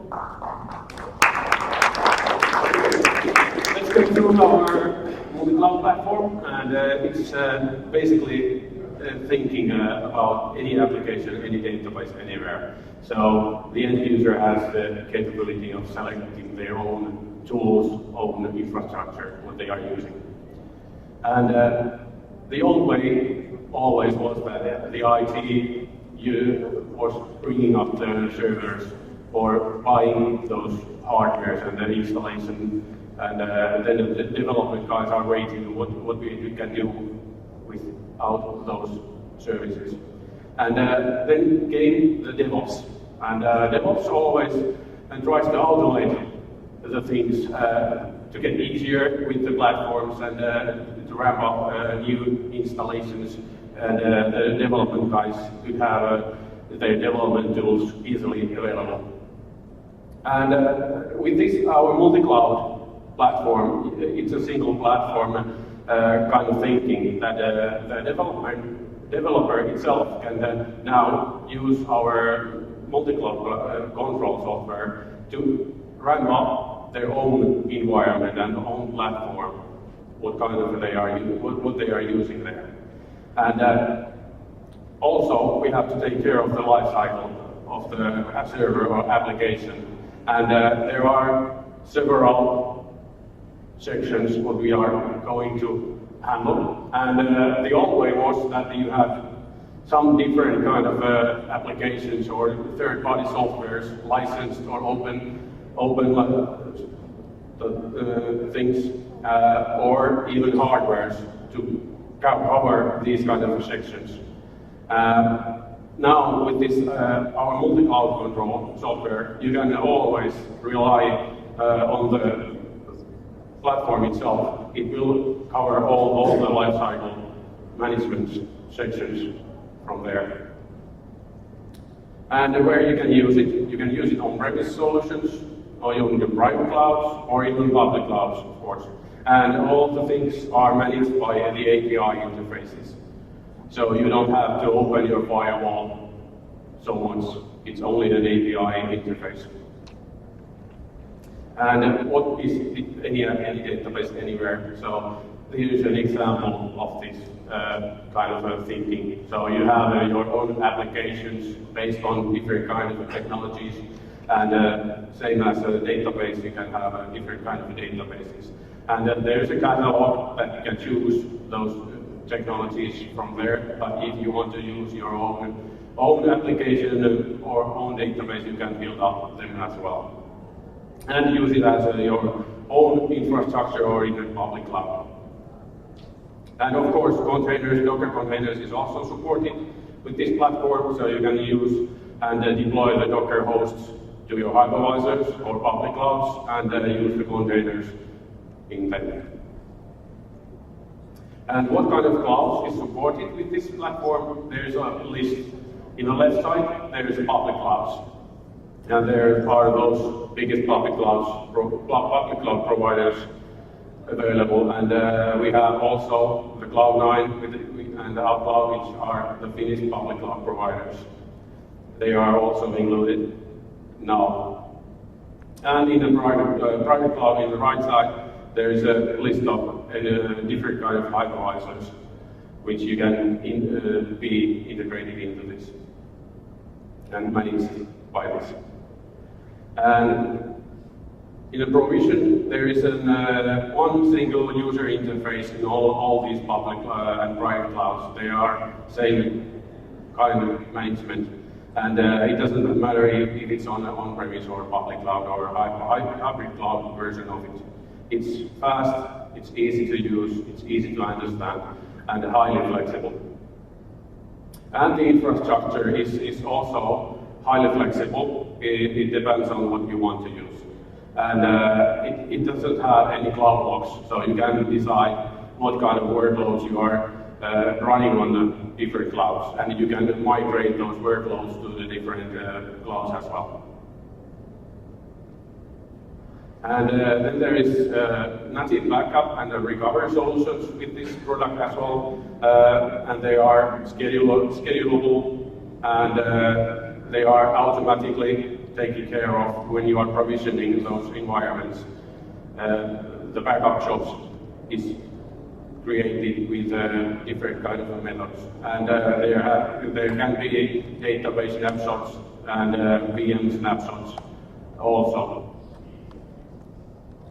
Then there is a centralized logging management system that you can have on there, and all the syslogs are going to store with this system, and you can search and filter out those logs to the different kind of methods, and it's based on Elasticsearch.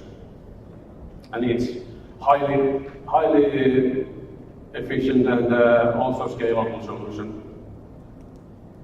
And then there is a monitoring also included in this solution. You can always be sure that you can report the SLA methods, your environment or your applications, and also you can have response times available for your customers for your reporting.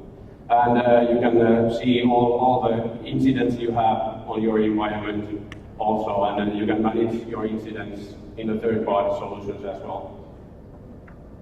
They are grouped or application grouped on the monitoring system also. So you can have different kind of groups and different kind of SLA reports. And in the reporting part also, there is a capacity reporting by the application or server itself. And recent activities, who has been done, what has been done, and when. And also the analytics And this analytics part is cloud cost analytics. So you can have a quick view what kind of analytics or costs you are having on your cloud platforms that you have connected with.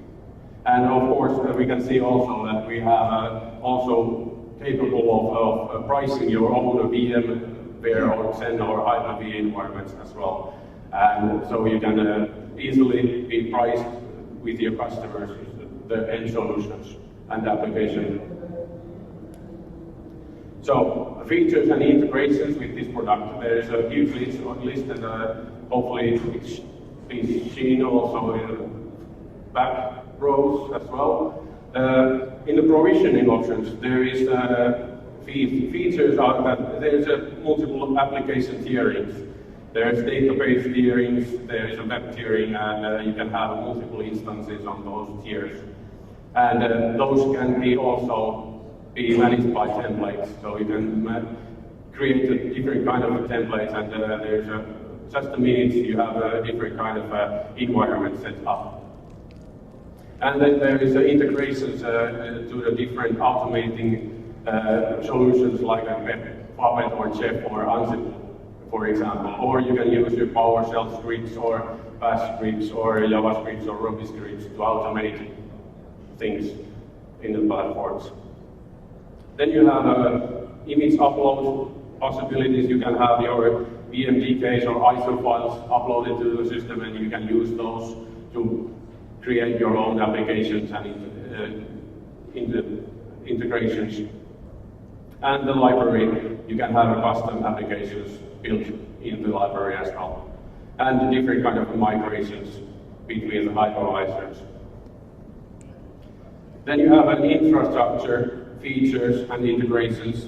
There's a BSC boot support, so you can have also bare metal managed with this solution as well. And SSL certificates can be also managed if you have a load balancers, different kind of a load balancer, and you are publishing your web applications through the load balancer. You can have an SSL certificates also configured your load balancers. Then there is storages, where there are public cloud storages integrated, Amazon Azure, of course, and then there is NFS and 6 servers as well, which are not listed at the moment here. And three-part integration is one thing that we have here as a storage server. And a few IP address management integrations. Backups, you can have third-party backup integrations with a Veeam or Commvault if you want to use. Then that's available also, but there is a native backup solution which covers database and application instances and Docker hosts and VM snapshots. Logging is also third-party integrations. There's Splunk and Logarithm you can have, and you can have different kind of scenarios with the Splunk analysis of the logs. If you want to use a CM or something, a different kind of solution with the Splunk, that's okay. But there is a native logging also. And monitoring part, there is a native monitoring which covers application checks. It can be checking, for example, your web applications and basic authentications that it's working, or MySQL server in the database. If the query is working with the database, you can have monitoring on these kind of things. They are grouped by applications. If you want to use different kind of groupings, that's a possibility. And third-party integrations with the ServiceNow, you can have created the incidents straight to the ServiceNow, and then also close the incidents when necessary. And AppDynamics and Neutrality is also integrated to this platform. And as we say, was seen on the last couple of slides, there was this cloud comparison analytics, which is about costs, and of course capacity and consumptions of your clouds. And management, it's a multi-tenant platform, so you can have your own kind of a white labeling on there, and you can manage your own users with the ADs or LDAPs or or SAML or one login or something, different kind of user account integrations. And it's a role-based management, so you can use your roles, different users, and the user have their management with the roles. And there is also additional integrations with the DNS services. Listed is a Microsoft DNS service, but there is also our DNS and Byte DNS integrated, and of course AWS is Route 53 also. And there is a command line interface and API interface included in this platform. So we can use API calls as well to integrate in the different environments. Little bit demo if you want to see, please come and see us in the stand. Our stand is the exhibition area and at A5. I can see a deeper demo with this platform, what we can do with this platform. Thank you. That's shortly.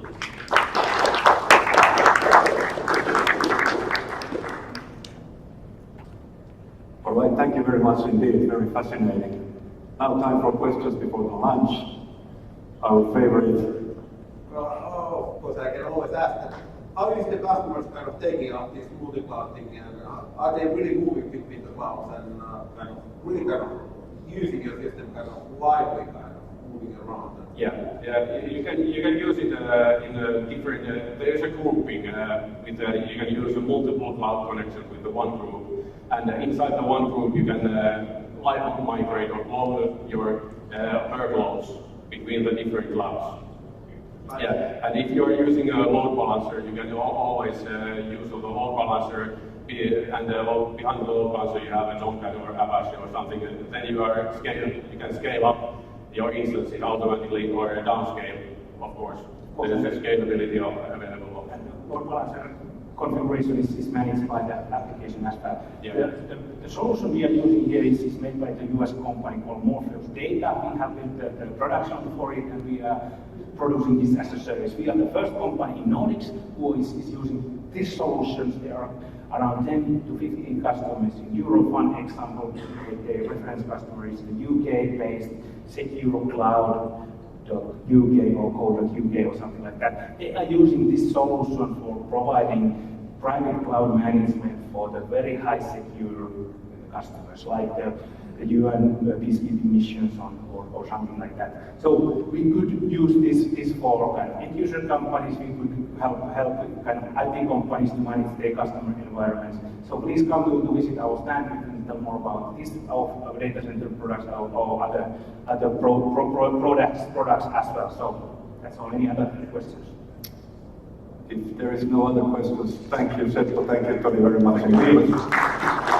And for the rest of you, we are back here at 20 minutes past 1 o'clock, so now it's time for lunch and refill all the energy that you need for networking and enjoying the rest of the day. Thank you very much.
Thank